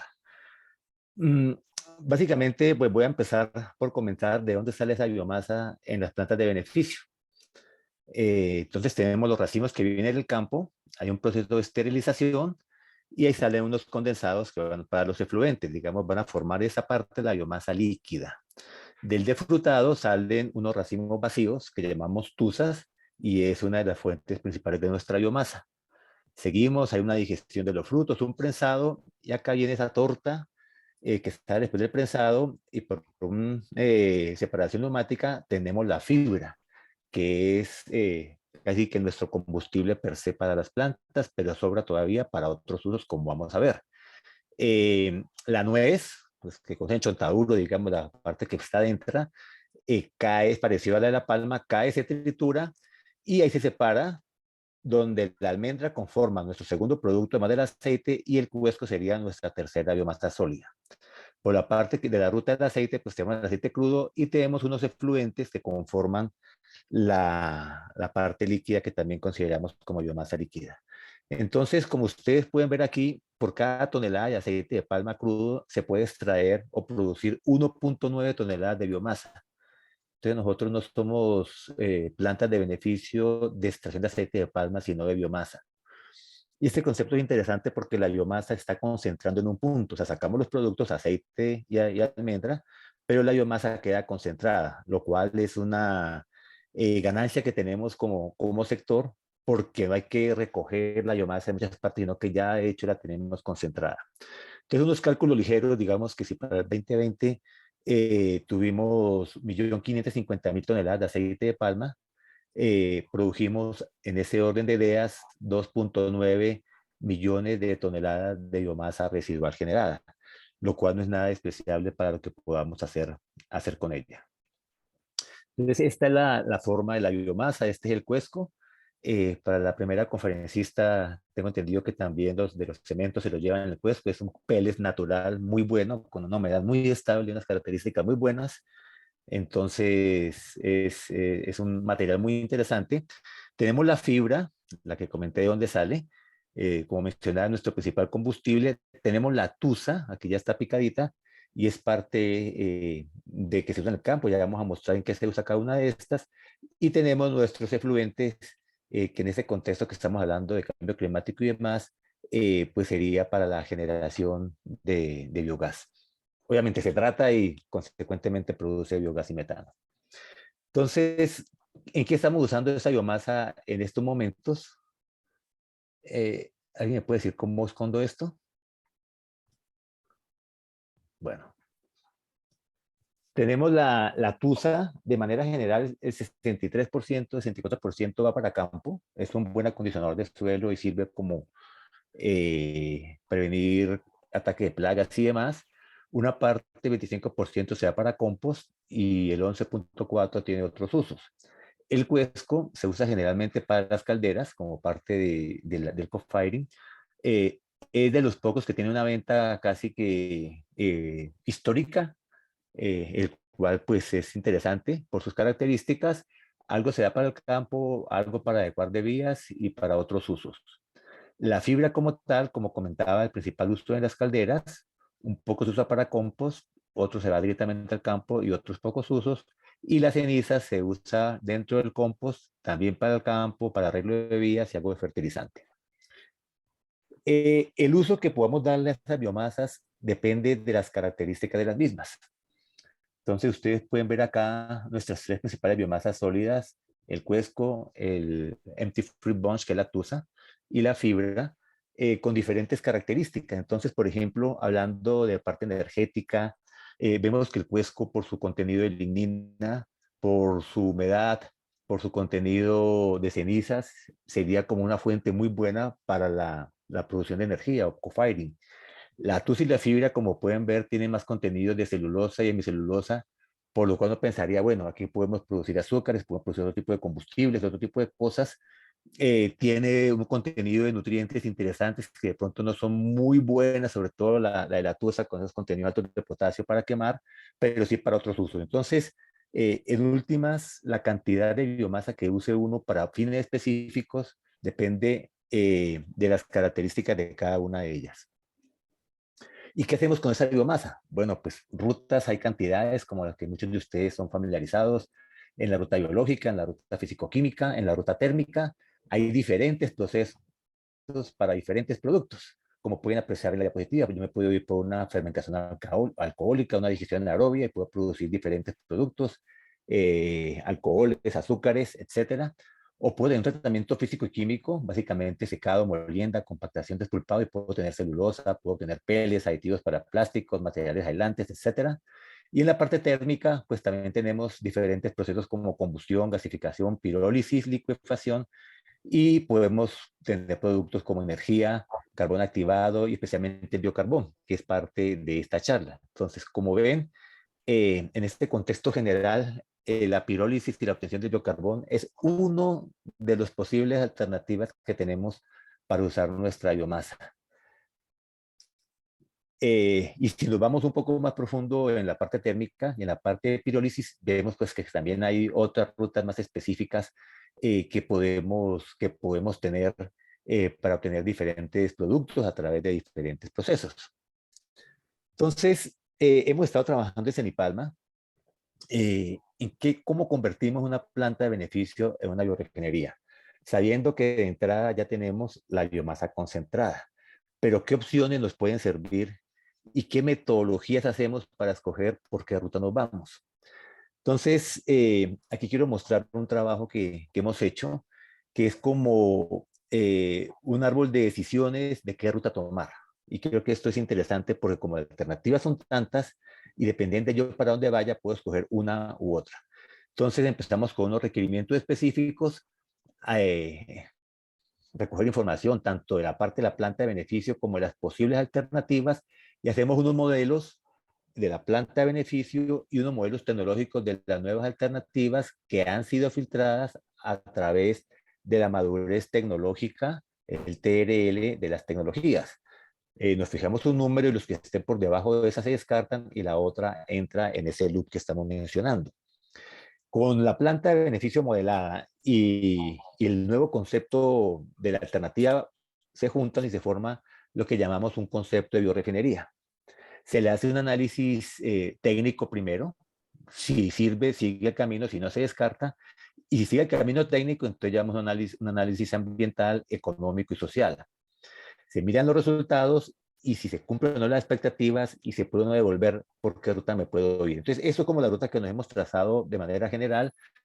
Y aquí les voy a mostrar de manera rápida la selección de unas tecnologías que sacamos para poder meterlas en ese loop que le acabo de comentar con algunos de los resultados. Entonces, aquí se analizaron varias tecnologías y llegamos que el biocarbón por pirólisis lenta tenía un TRL que entraba en el loop, lo mismo que la pirólisis rápida, peles, compost, producción de biogás, generación de energía eléctrica, y entonces evaluamos básicamente esas 6 alternativas, donde la C1 es, coja la planta de beneficio, coja sus lagunas, cárpelas y produzca biogás. La otra, todas las que siguen tienen el biogás usado, obtenido dentro de la digestión aerobia, y entonces coja biogás y la alternativa sería haga compost de la fibra de la tusa. La alternativa 3 es coja toda la biomasa, quémela y genere biomasa, genere energía eléctrica. El 4 es no, haga peletización. El 5, produzca biocarbón y aproveche esos gases de síntesis. Y el 6 sería produzca biocarbón y alquitranes. Entonces, esas fueron las que evaluamos. Y aquí no me detengo mucho en el detalle, pero todas se manejan de una manera similar. Lo que está en azul que ustedes ven, digamos, es la planta de beneficio modelada, con sus entradas y sus salidas, Y lo que hacemos es, en los cuadritos que ven como anaranjados, la nueva tecnología cómo entra. Entonces hemos dicho, lo primero que tiene que hacer una planta de beneficio, si quiere ir a una biorefinería, es cubra sus lagunas, produzca biogás, genere, y entonces ya vamos a tener una fuente de electricidad que no teníamos antes para hacer diferentes cosas. Entonces, digamos, nuestro concepto es, cualquier planta que quiera hacer algo más, primero cubra las lagunas y ya tiene una energía extra para hacer el resto de cosas. Ese es como un primer paso. Como van a ver acá la otra, esta por ejemplo es compost y biogás, entonces esta primera parte se repite, pero entonces ya coja, váyase a compost, coja lo que le sobra, que hay que meter algo más de diésel para mover el compost y demás, y entonces ya tenemos un nuevo producto que es el compost, tenemos un POME tratado, tenemos la electricidad, y así sucesivamente. La tercera, el tener concepto, listo, ahora olvídese del compost, coja toda la tusa, toda la fibra, todo el cuesco, haga un pretratamiento y vamos a cogenerar, pero a cogenerar de verdad para Dios, ¿sí? Entonces monte lo que tiene que montar, la nueva turbina, no son las turbinas viejas que tenemos, y generemos. Coja la laguna, también genero, y empezamos a ver como los intercambios de balance de masa y energía, y ya tenemos un producto nuevo que no teníamos, que es una electricidad en unos valores muy importantes. Bueno, otra, ahora vamos a producir pellets. Entonces, mire que para pellets ya tenemos que usar la energía térmica que salen de los exhaustos de las turbinas o de las calderas, hacemos todos los cálculos de las ecuaciones, seque y tenemos una planta de pellets con una cantidad de pellets interesante. La electricidad se baja y tenemos los otros datos que ustedes van viendo ahí cómo se van moviendo. Ahora sí llegamos a la del biocarbón y biogás, entonces no, vamos a producir biocarbón, entonces ya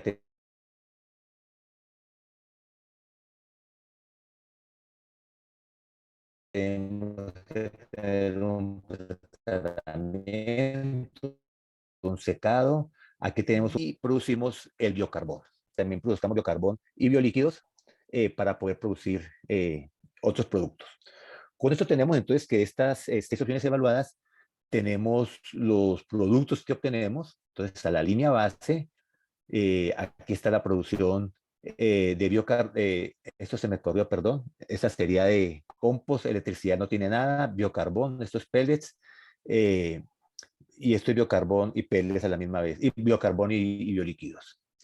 Y esta es la cantidad de energía que se produce dependiendo de la opción. Entonces aquí el primer concepto es, ojo, si yo produzco biogás como tal, en este concepto tengo energía para darle de aquí para adelante para otras cosas. Entonces con biogás hay producción de compost, puede haber, o sea, produzco biogás, pero también me puede servir algo de energía para el compost. Obviamente, para la parte de la electricidad que tengo aquí es lo que más se produce la electricidad por el tema de que todo lo estoy quemando. La cantidad de pellets me produce algo de energía un poco menos. Cuando produzco biocarbón me producen 36 kWh por tonelada de racimo y 37 cuando produzco biolíquidos y biocarbón. Y llegamos también a la parte de la huella de carbono. Entonces aquí, esta es la emisión que tenemos de los diferentes conceptos, en este caso la línea base. Esta es la captura y la diferencia nos da la huella de carbono. Entonces tenemos que en la línea base tenemos que estamos capturando 438 toneladas, kilogramos de CO2 por tonelada de racimo. Y si ustedes se fijan, ya en el resumen de todas las opciones que hemos evaluado, todas capturan más que la línea base. Entonces de entrada estamos diciendo, una opción de biorefinería en esto que hemos evaluado me está ayudando en la parte ambiental. Pero si ustedes ven, no todas producen lo mismo. Y llegamos aquí a la opción 5, que es la famosa del biocarbón, que vemos que es la que más produce, es la que más captura, casi que se va del doble de lo que captura la línea base a lo que se capturaría usando el biocarbón, produciendo el biocarbón y usándolo en la misma plantación. Finalmente, en esta primera parte, cuando hicimos los balances, yo le comenté que era ambiental, económico y social, y uno puede en el modelo decir, bueno, yo me voy a un balance equilibrado en el que le doy peso a todo de igual manera, o me puedo ir a un balance ambiental en el que le doy más peso ponderado a la parte ambiental, o más a la parte social, o más a la parte económica. En el balance equilibrado, digamos así, donde le doy el peso igual a todas las alternativas, la producción de pellets es la que me da, digamos, mejor comparando las tres alternativas en los tres aspectos, las tres alternativas en los tres aspectos económico, ambiental y social. Pero en la parte ambiental vemos que la alternativa 5, que es la del biocarbón, es la que mejor réditos da. ¿Qué trabajos ha hecho Cenipalma con respecto al tema del biocarbono específico? Aquí un proyecto que tuvimos con Colciencias de un reactor. En este caso lo que hicimos fue ensayar con estípite de palma y con hojas para la producción de biocarbón. Este es un artículo que hicimos sobre el desarrollo de reactores de pirólisis. Es un artículo que ha sido bastante visto y es muy interesante porque hacemos la recopilación desde la antigüedad hasta lo que tenemos ahora, reactores de pirólisis. En este otro artículo, lo que hicimos fue, a través del CUESCO, evaluar diferentes condiciones para la producción de biocarbón que absorbiera amonio y fosfatos. Generalmente uno no cuenta, pero aquí los resultados no fueron los mejores porque hubo desopción. Pero pues todavía hay que decirlo porque es parte como del conocimiento y si no sirve exactamente para una cosa, tenemos como elementos que nos pueden servir de otra manera. Es un artículo bastante interesante. Este es un convenio con la Universidad de Medellín en el que estamos ahí colaborando y es interesante porque se mezcló biomasa de palma con cáscaras de huevo para producir un biocarbón con unas propiedades muy interesantes, sobre todo para la remoción de fósforo. Y es muy interesante en el trabajo cómo la unión de estas dos biomasas de dos sectores diferentes se puede usar para un propósito, pues como todos ustedes saben, de la remoción de fósforo para su contaminación, evitar su contaminación en cuerpos hídricos, eutroficación, pero a la vez recuperación de fósforo para los cultivos. Entonces, digamos que una parte es tener ya el biocarbón como tal, pero lo otro es, bueno, ¿será que ese es el producto final o seguimos más adelante donde muchos de ustedes son más especialistas que yo en el tema? ¿Por qué no lo activamos y producimos otras cosas? Sí, entonces puede ser una activación ácida para remover impurezas y unos grupos funcionales ácidos, o puedo activarlo a través de vapor y gases, lo cual aumentaría la área superficial y mejoraría la estructura del carbón, o puedo meter la agente oxidantes para introducir Listo. grupos funcionales. Vale, Andreita. O puedo hacer una activación alcalina para incrementar áreas superficiales y tener otros grupos funcionales oxigenados. En fin, puedo hacer muchos temas para tener como un producto que vaya más allá del biocarbón solo. ¿Qué hemos pensado en sí con el biocarbón y los trabajos de investigación que tenemos montados ahora? Entonces están enfocados en eso. Depende yo hasta dónde lo lleve, hasta qué tanto pueda ir más allá de la simple carbonización o de la simple pirólisis, y me puede servir como enmendador de suelo, me puede servir como absorbente de contaminantes, el mismo biocarbón como energía, como soporte para catalizadores o como secuestrador de carbono, que es parte del tema de esta charla.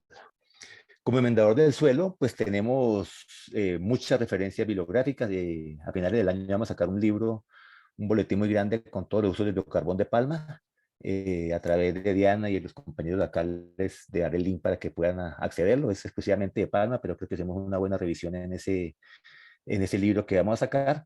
Y una parte importante es la parte de enmendador de suelo, porque puede mejorar la capacidad de retención del agua, disminuir lixiviados, mejorar la parte de los microorganismos, ayudar con el pH, pH de los suelos ácidos de los llanos especialmente, la capacidad de intercambio catiónico. O sea, creemos que ya tienen montados con los compañeros de agronomía varios de esos trabajos pues, para demostrar estas bondades del biocarbón. Pero pues también podemos usarlo como absorbente de contaminantes, que es otra línea que tenemos de trabajo con algunas universidades, que todo va a depender de cómo se activen, como mencionaba ahora, para mejorar sus propiedades físicas, sus propiedades químicas, de acuerdo con lo que quisiera capturar. Diferente es pensar en capturar fósforo, nitrógenos, que hacer algo para capturar metales pesados, por ejemplo, o para limpiar gases.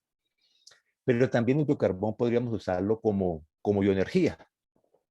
De los tres productos que tenemos del biocarbón, los gases de síntesis se pueden usar casi que directamente como fuente de energía con algunas condiciones previas. Lo mismo los TAR, los alquitranes, los biolíquidos se podrían usar también para generación de energía, y el biocarbón per se, pues también, como está reportado, el biocarbón de palma tiene poderes caloríficos entre 20 y 30 megajoules por kilogramo, mientras que los bioaceites tenemos unos datos alrededor de 15 megajoules por kilogramos. Pero no solo en sí el uso del biocarbón, sino el soporte para otros catalizadores. Por ejemplo, en algunas referencias está soporte para catalizar reacciones de producción de biodiesel. la reducción catalítica del NO al NO2. Entonces, digamos que los usos son variados para lo cual se puede usar. Pero quizás este es el uso que estamos más pendientes en este tema especial de lo que hace el efecto invernadero, que es el secuestro del carbono. Nosotros tenemos que el potencial de secuestro del carbono, del biocarbón de cuesco de palma a 100 años, puede ser de 0.398 toneladas de CO2 por tonelada de biomasa, lo cual lo dice uno que lo convierte en un producto estratégico para mitigar el cambio climático. Y esos señores Domínguez y otros y colaboradores sacaron estas relaciones molares que a mí me parecen muy interesantes, que de acuerdo con esas relaciones de hidrógeno, carbono, oxígeno, carbono y demás, hay como un indicador de la estabilidad de este biocarbón para captura de carbono, valga la redundancia. Entonces tenemos punto 7, el biocarbón es de baja estabilidad y la piel es deficiente en esta relación hidrógeno-carbono. En esta de punto 4, la estabilidad es baja. En esta menor de punto 2 tiene una vida media mayor de 1000 años, ¿sí? Y en esta, entre punto 2 y punto 10, digamos, la vida media está entre 100 y 1000 años. Entonces, ese concepto me parece muy interesante porque si nosotros dentro del mismo ciclo que tenemos la fotosíntesis, se calcula el CO2 que está allí volando, se mete en las plantas, se convierte en un carbono que va en la biomasa, ¿sí? Sale la biomasa, hacemos lo que tenemos que hacer y después tenemos un biocarbón que podemos retribuirlo efectivamente. O sea, en última estamos diciendo que estamos cogiendo el CO2 de la atmósfera y realmente estamos capturando en el suelo al menos por 1000 años, que es lo que tenemos los datos en este momento. Sin contar que por la parte de los bioaceites, pues también podríamos ayudar a cambiar combustibles fósiles, también que evite menos captura de CO2. Entonces, esto me parece que es un concepto bastante interesante. Y la buena noticia es que en el COP26, la conferencia que recién terminó en Europa, en las conclusiones del informe del grupo de trabajo, en la parte que pueden ver ahí, que son métodos de base biológica para la remoción de dióxido de carbono, pues tuvimos la grata sorpresa que entre los métodos mencionados en este capítulo, entre otros están repoblación forestal, reforestación, gestión del carbono del suelo, que tiene que ver también con lo que hacemos, pero especialmente mencionan el biocarbono. Captura directa del aire, captura y almacenamiento, y bueno, otros que ustedes pueden ver ahí. Entonces vemos realmente cómo esto, pues efectivamente nos puede ayudar no acarreta, ¿no? Sino efectivamente a coger el CO2 y capturarlo. Pero el biocarbón como tal haría parte de lo que hemos denominado, digamos, nuestros conceptos de economía circular, donde hay una serie de formas como se puede usar, no solo el biocarbono, sino toda la biomasa en general que tenemos de la palma, como manejo de residuos sólidos, el secuestro de carbono, remediación ambiental, enmendador del suelo, bioenergía y otras aplicaciones. Entonces, cómo esto empieza a cerrarse como unos círculos de lo que se llama ahora la bioeconomía.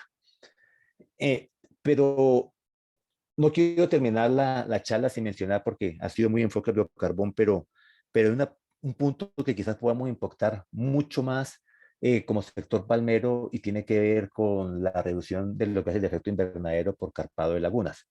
Este es un artículo reciente que sacamos, perdón, en el que aquí tenemos en la gráfica 28 plantas de una encuesta que hicimos en el 2017, de las 54 que hay en este momento y que procesaban el 70% de la fruta en Colombia, una encuesta la más grande que se ha hecho en Colombia al respecto.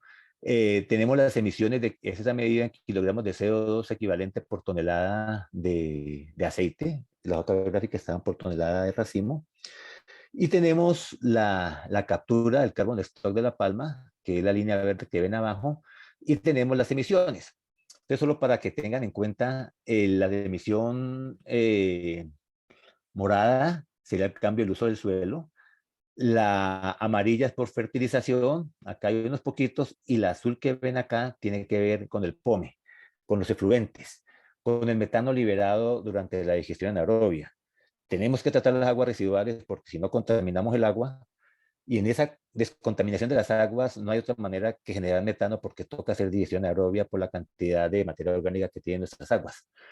Entonces tenemos que limpiar las aguas, pero estamos generando metano. Entonces aquí viene la discusión interesante, es que si ustedes ven estas plantas, están organizadas, digamos, de mejores a peores, esas primeras plantas que ven acá no tienen la barrita azul. ¿Por qué se debe? Porque ellas carparon sus lagunas, están recuperando el biogás, lo están limpiando y lo están usando para cogeneración, lo están usando para mover turbinas o para producción directamente en motores de combustión interna. Y ven de aquí para acá cómo se va aumentando la emisión. Recuerden que esto es emisión. Entonces, para hacer una comparación rápidamente, esta planta, digamos, así en términos sencillos, para no enredarme la suma y la restra, digamos que captura 2000, pero está emitiendo 1000. Entonces, digamos que tendríamos ahí un balance positivo en cuanto a captura de carbono de 2000. Pero si me voy a la última planta, estoy capturando casi que 3000 y estoy emitiendo casi que 3000. O sea, me sale el roto por lo descosido. El promedio, que es la última barra que tenemos acá, sí, tenemos aquí la captura, aquí tenemos el promedio de todas las plantas en Colombia, que es esta línea azul. Efectivamente estamos capturando, pero podemos hacerlo mejor. Podemos hacerlo mejor. Entonces, el cálculo que estamos haciendo es que si las plantas de beneficio en Colombia carparan las lagunas que están abiertas a la atmósfera, se lograría evitar 695.000 toneladas de CO2 al año, de CO2 equivalente al año, lo cual no es un factor nada despreciable en las metas que tiene el gobierno y las metas que tenemos como Colombia.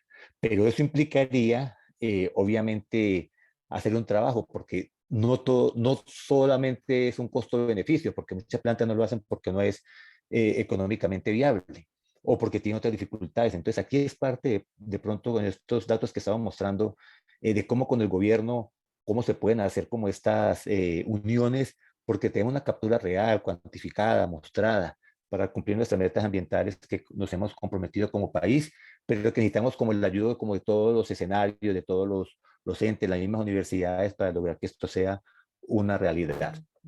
En general, entonces, como conclusiones, pues tenemos que el biocarbón de biomasa de palma tiene aplicaciones potenciales, absorbentes, contaminantes y demás, pero que tiene y puede jugar un papel muy grande en la mitigación del cambio climático. Dependiendo cómo uno coja el biocarbón y le haga para llevarlo hasta lo que lo quiera llevar como carbón activado y demás, de eso dependerán sus usos. Y pues creemos que el biocarbón como tal en esa parte energética y en el futuro va a jugar un rol bastante importante. Y déjenme terminar con este concepto que estamos manejando desde el sector, es que sí consideramos que nuestro sector, que la palma de aceite, puede ser un ejemplo de economía circular efectivamente.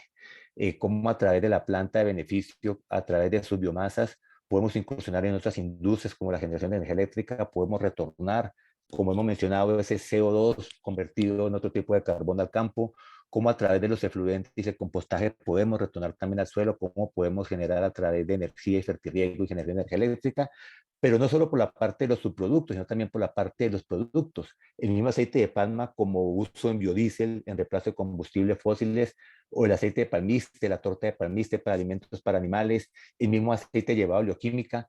Todo eso está haciendo y es nuestro sueño que sigamos tratando de llevar al sector en un concepto de economía circular. Muchas gracias por su tiempo y quedo atento a las preguntas. Muchas gracias, doctor Jesús. Por aquí tenemos una pregunta en el chat de Manuela Palacio. Dice, gracias por la presentación y la pregunta es, ¿de dónde venía el inóculo inicial que usaron en el arranque del biodigestor? Por ejemplo, lodo de petar.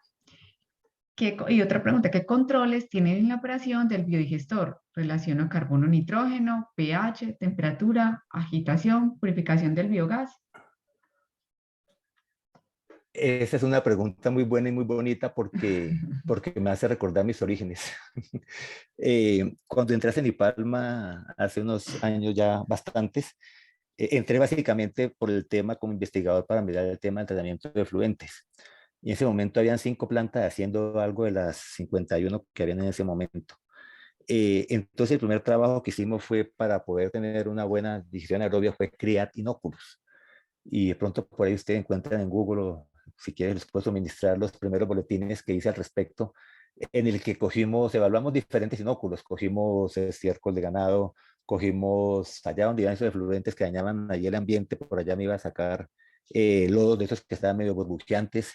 Hicimos una recolecta de lodos, los sembramos en unas canecas y empezamos alimentando, controlando ácidos grasos AGB, controlando capacidad bicarbonática verdadera, factor capacidad buffer, alcalinidad, pH, y lo fuimos alimentando y sacando más canecas y canecas y canecas, y hasta que hicimos los primeros arranques en las lagunas, controlando la relación de nitrógeno. Inicialmente yo era muy cuidadoso con la literatura, que tanto nitrógeno por de cubo removido y demás. Hicimos infinidad de canecas de esas y empezamos a inocular las primeras lagunas con las que trabajamos. Los resultados fueron tan buenos que yo dije, pues no van a perder el tiempo, ya Senipalma lo hizo, no se ponga a hacer canecas, vaya a Manavire, coja un carro tanque, coja el lodo de fondo y llévelo a su laguna, y así fue que se fue expandiendo. En las otras zonas donde no teníamos esos inóculos, sí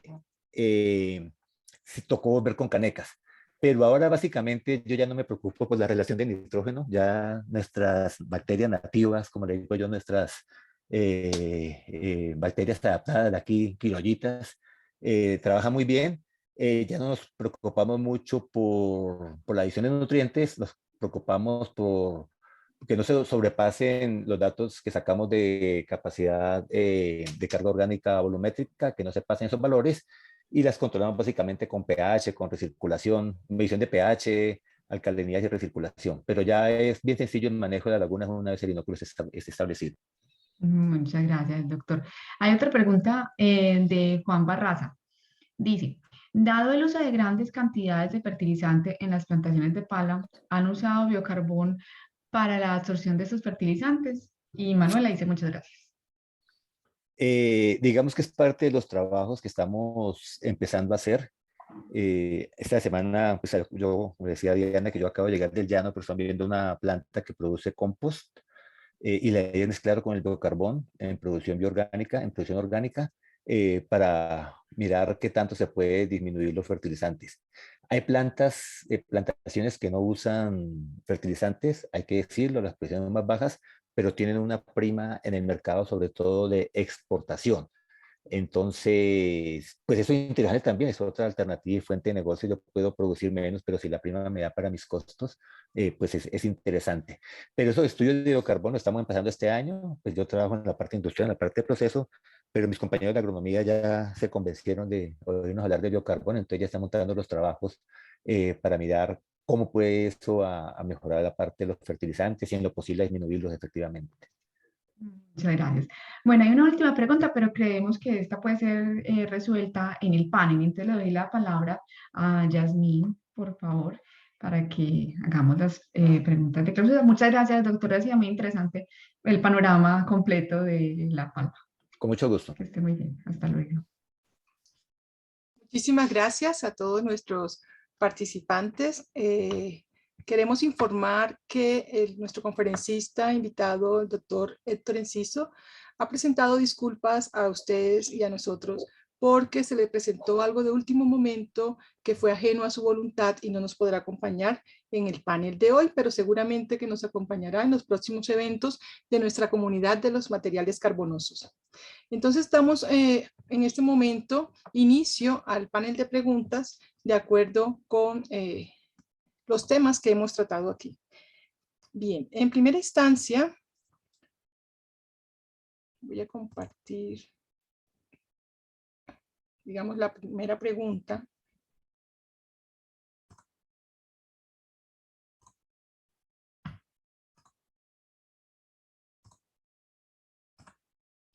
Queremos preguntarle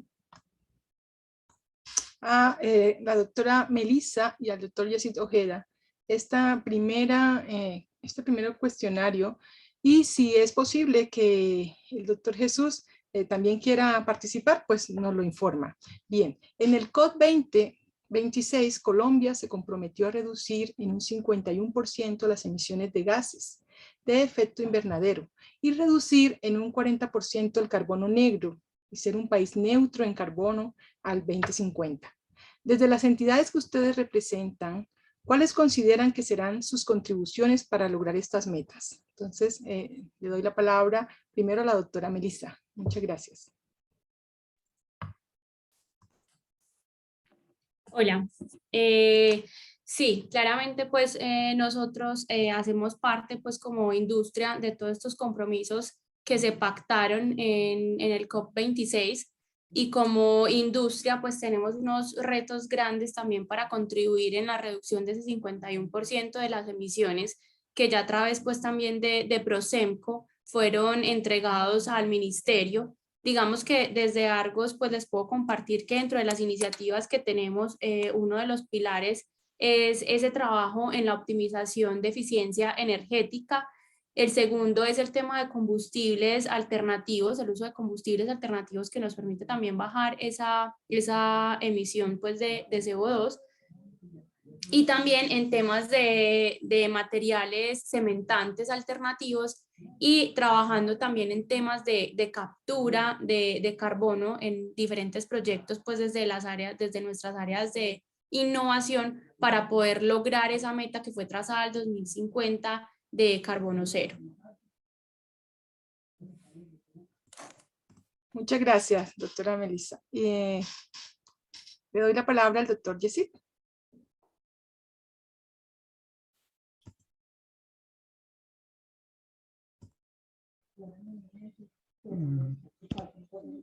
Perdón, era una pregunta porque estaba aquí teniendo una llamada. Sí, doctor Yesid, sí. Es la pregunta, la tenemos, la estamos presentando en pantalla y dado todos los acuerdos que se han llegado en la COP26 y a todo lo que nos hemos comprometido, ¿cuáles consideran que serán sus contribuciones para lograr a estas metas desde las entidades que ustedes representan? Ese es como el derrotero normal de toda la política, digamos, toda la política de transición energética, cambio climático. El tema es, obviamente acá en el desarrollo de las agendas de investigación, pues debe apuntar hacia ese fin. Digamos, se ha venido haciendo desde hace mucho tiempo. Digamos, en el tema de energía, todos los trabajos han sido hacia este tipo de cosas, y el tema de, como está planteado Misión de Sabios, obviamente el derrotero sigue siendo el mismo. O sea, aquí básicamente lo que el reto viene más es por el tema de poder formar las alianzas, tanto a nivel institucional, que permitan, digamos, fondear estos esfuerzos, porque creo que las agendas de investigación de alguna forma están ya muy definidas, ahí no habría tanto problema. Entonces el tema es más de articulación de esfuerzos, articulación con otras entidades y sobre todo articulación de recursos para...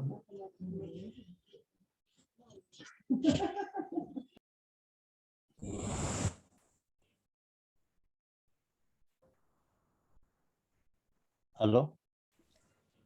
Sí. Ya Bien. acabo yo. ¿El doctor Yesid, puedo complementar algo? Claro que sí. Claro que sí, doctor Sí. Jesús, adelante. Bueno, y tiene que ver también con cosas del chat. Melissa, muy chévere. Yo creo que a través de los organizadores nos pueden compartir los contactos porque creo que vale la pena que charlemos un poco más. Y tu pregunta se relaciona con la pregunta que está en el chat de que a nivel de la industria de la palma en Colombia, ¿cuál es el compromiso de descarbonización a 2030 y la estrategia para conseguir el objetivo?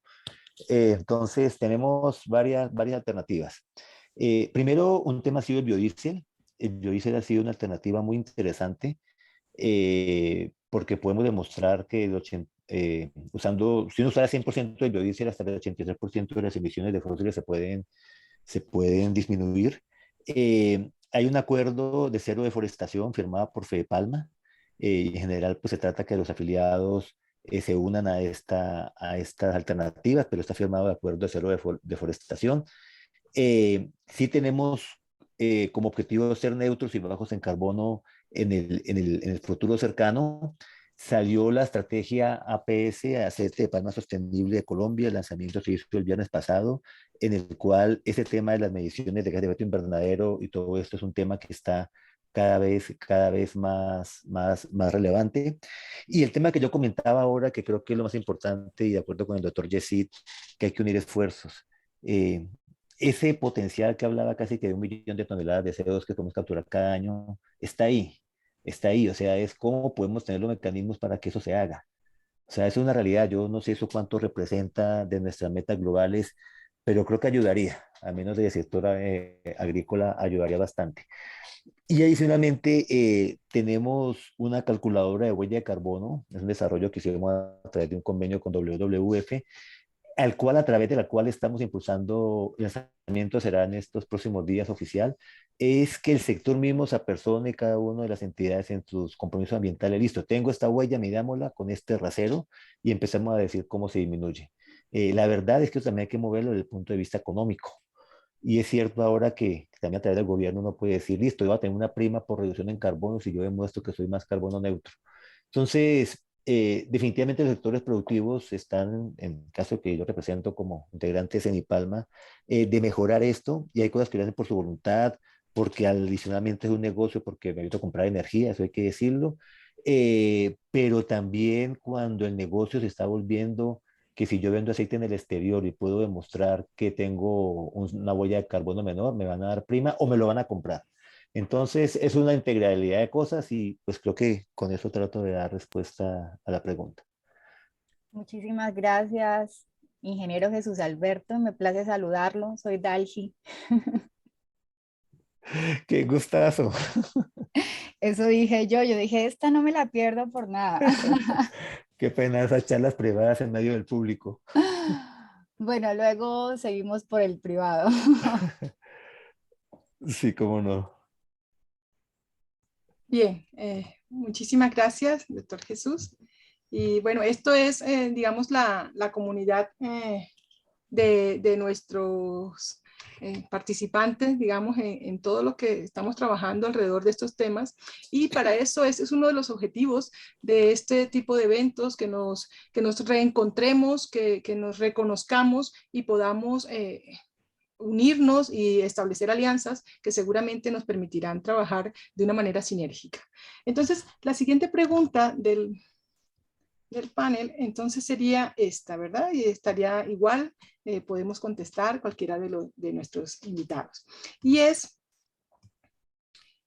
dado que Colombia aún posee muchas minas de carbón y gran cantidad de residuos agroindustriales que consideran que puede hacerse con estos recursos naturales para potenciar su uso de manera más ambiental y con beneficios económicos.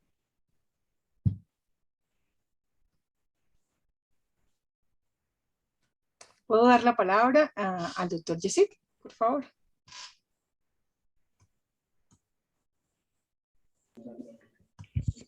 A ver, los temas en la línea de investigación de hidrógeno, hay una línea de trabajo bastante interesante para el tema de hidrógeno azul. Entonces, digamos eso, digamos porque el tema de la transición, pues involucra básicamente es un camino. De hecho, estos cambios pues tocará irlos haciendo gradualmente. O sea, digamos, debemos seguir trabajando para hacer más eficientes nuestras operaciones actuales. Entonces, digamos, transitando de ese hidrógeno gris al hidrógeno azul, ir incorporando pues también el hidrógeno verde, pero obviamente no dentro de la normatividad y dentro del plan de trabajo pues está contemplado. O sea, y el tema del carbono obviamente tendrá otro tipo de salidas. El tema de investigación en materiales siempre va a ser un tema bastante interesante que toca seguir potenciando el desarrollo de materiales a partir del carbón.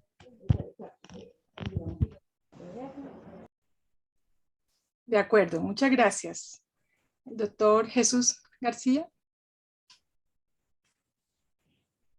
Pues el tema era más, tengo entendido, con respecto a los sitios donde van las minas de carbón y cómo sembrar por allí. Creo que no tengo mucho conocimiento del tema. Bien.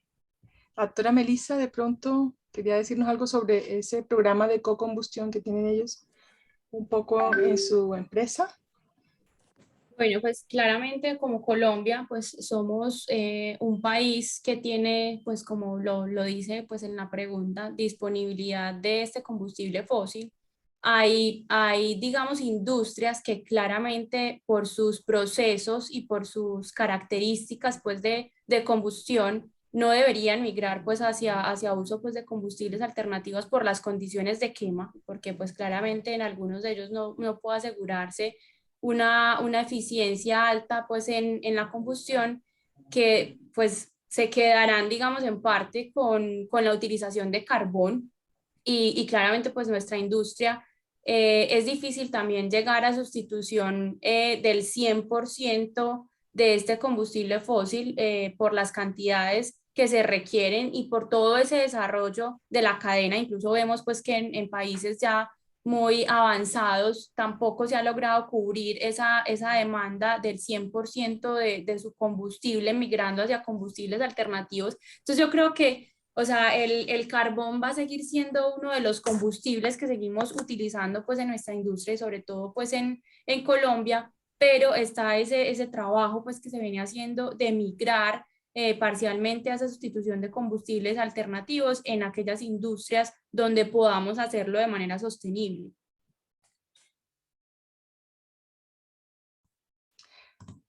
De acuerdo, sí, ahí pues hay algunos estudios que conocemos en el país sobre esa sustitución parcial del carbón, digamos, del combustible fósil por esta biomasa. Muchas gracias. La siguiente pregunta que tendríamos para el panel sería, y lo podemos responder cualquiera de nuestros conferencistas, ustedes me dirán, ¿qué entidades o instituciones deberían estar involucradas en los planes de la implementación de nuevas tecnologías para la producción de energía y su almacenamiento, así como su distribución a la comunidad?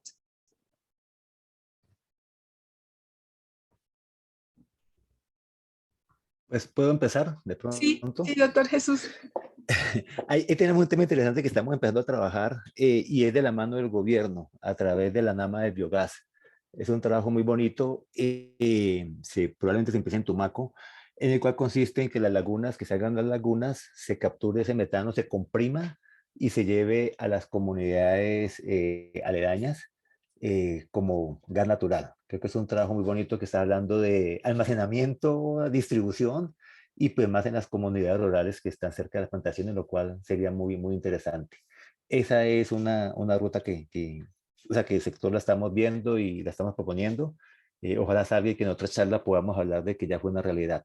La otra que estamos haciendo en los proyectos para financiación es parecida, pero en este caso es coger el biogás, limpiarlo, purificarlo, hacer biometanización. Si podemos meter a través de la pirólisis también los gases de síntesis, limpiar todo ese metano y meterlo a la red de distribución de biogás. Ahí también sería como otra contribución. Entonces, pues en este momentico estamos con las ideas en la elaboración de propuestas para conseguir plata nacional e internacional para llevarlas a cabo, hacer pilotos demostrativos, que es el trabajo que hacemos como investigadores, y ya después con los pilotos que la gente empiece, los palmeros empiecen a montarlas, pero creo que ahí habría una contribución interesante. Gracias, doctor Jesús. De pronto, el doctor Yesid.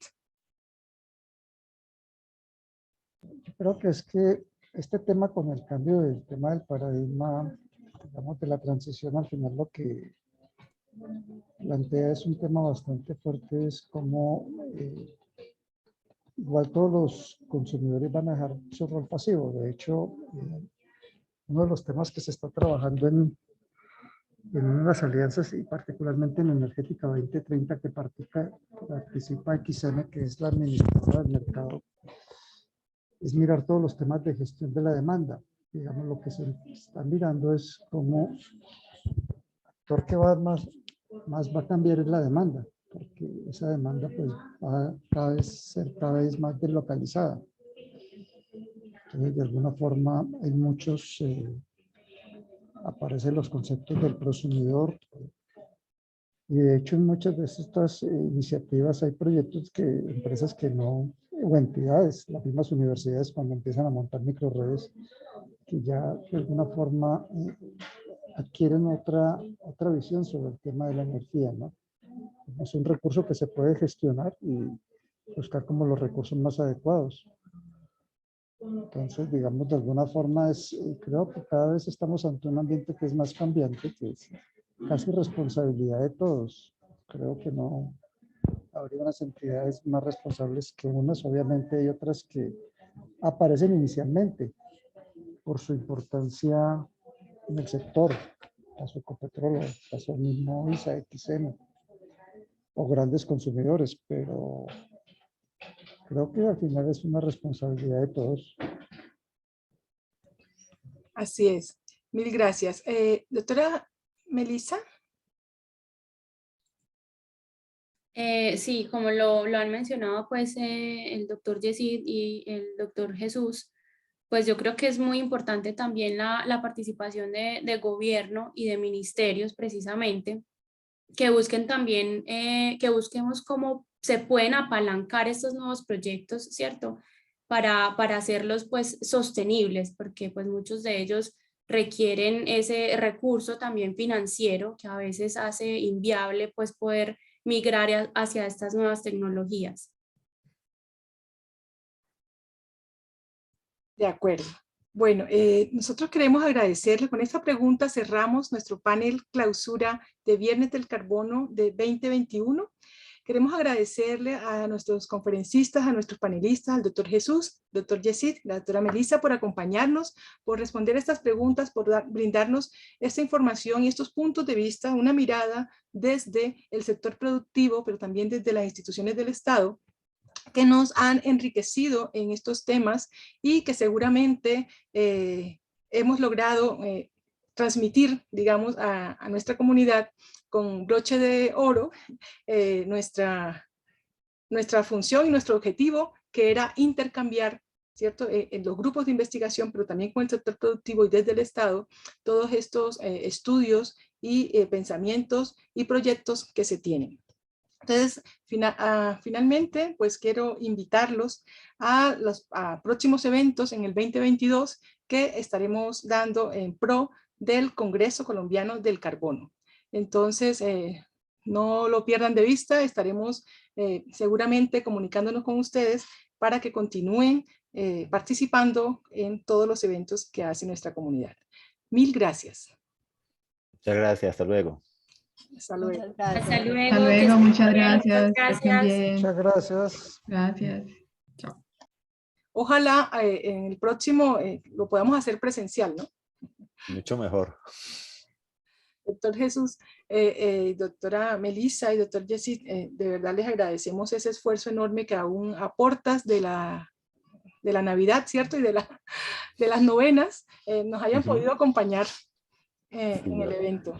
yo estaba preocupado de que el vuelo se demorara, pero bueno, ya lo De todas pudimos hacer. maneras, Yasmin, disculpas porque estaba en medio de tantos trabajos y inicialmente le iba a atender en otro lugar, pero bueno, no se pudo. No se preocupe, para nosotros fue muy grato tenerlo acá, doctor, y la verdad, pues yo creo que se cumple el objetivo y para todos, por eso les decía, es con esta parte de la virtualidad, muchas veces es más fácil, pero a veces también hay algunos problemas que no tenemos previstos, mejor dicho, ¿sí? Perfecto. Y por favor, pásenle. También para informar que va a quedar grabada el panel en YouTube para que lo puedan pasar a sus colegas y amigos para que lo puedan ver luego. Ok, Es súper. cierto. Por favor, súper importantísimo.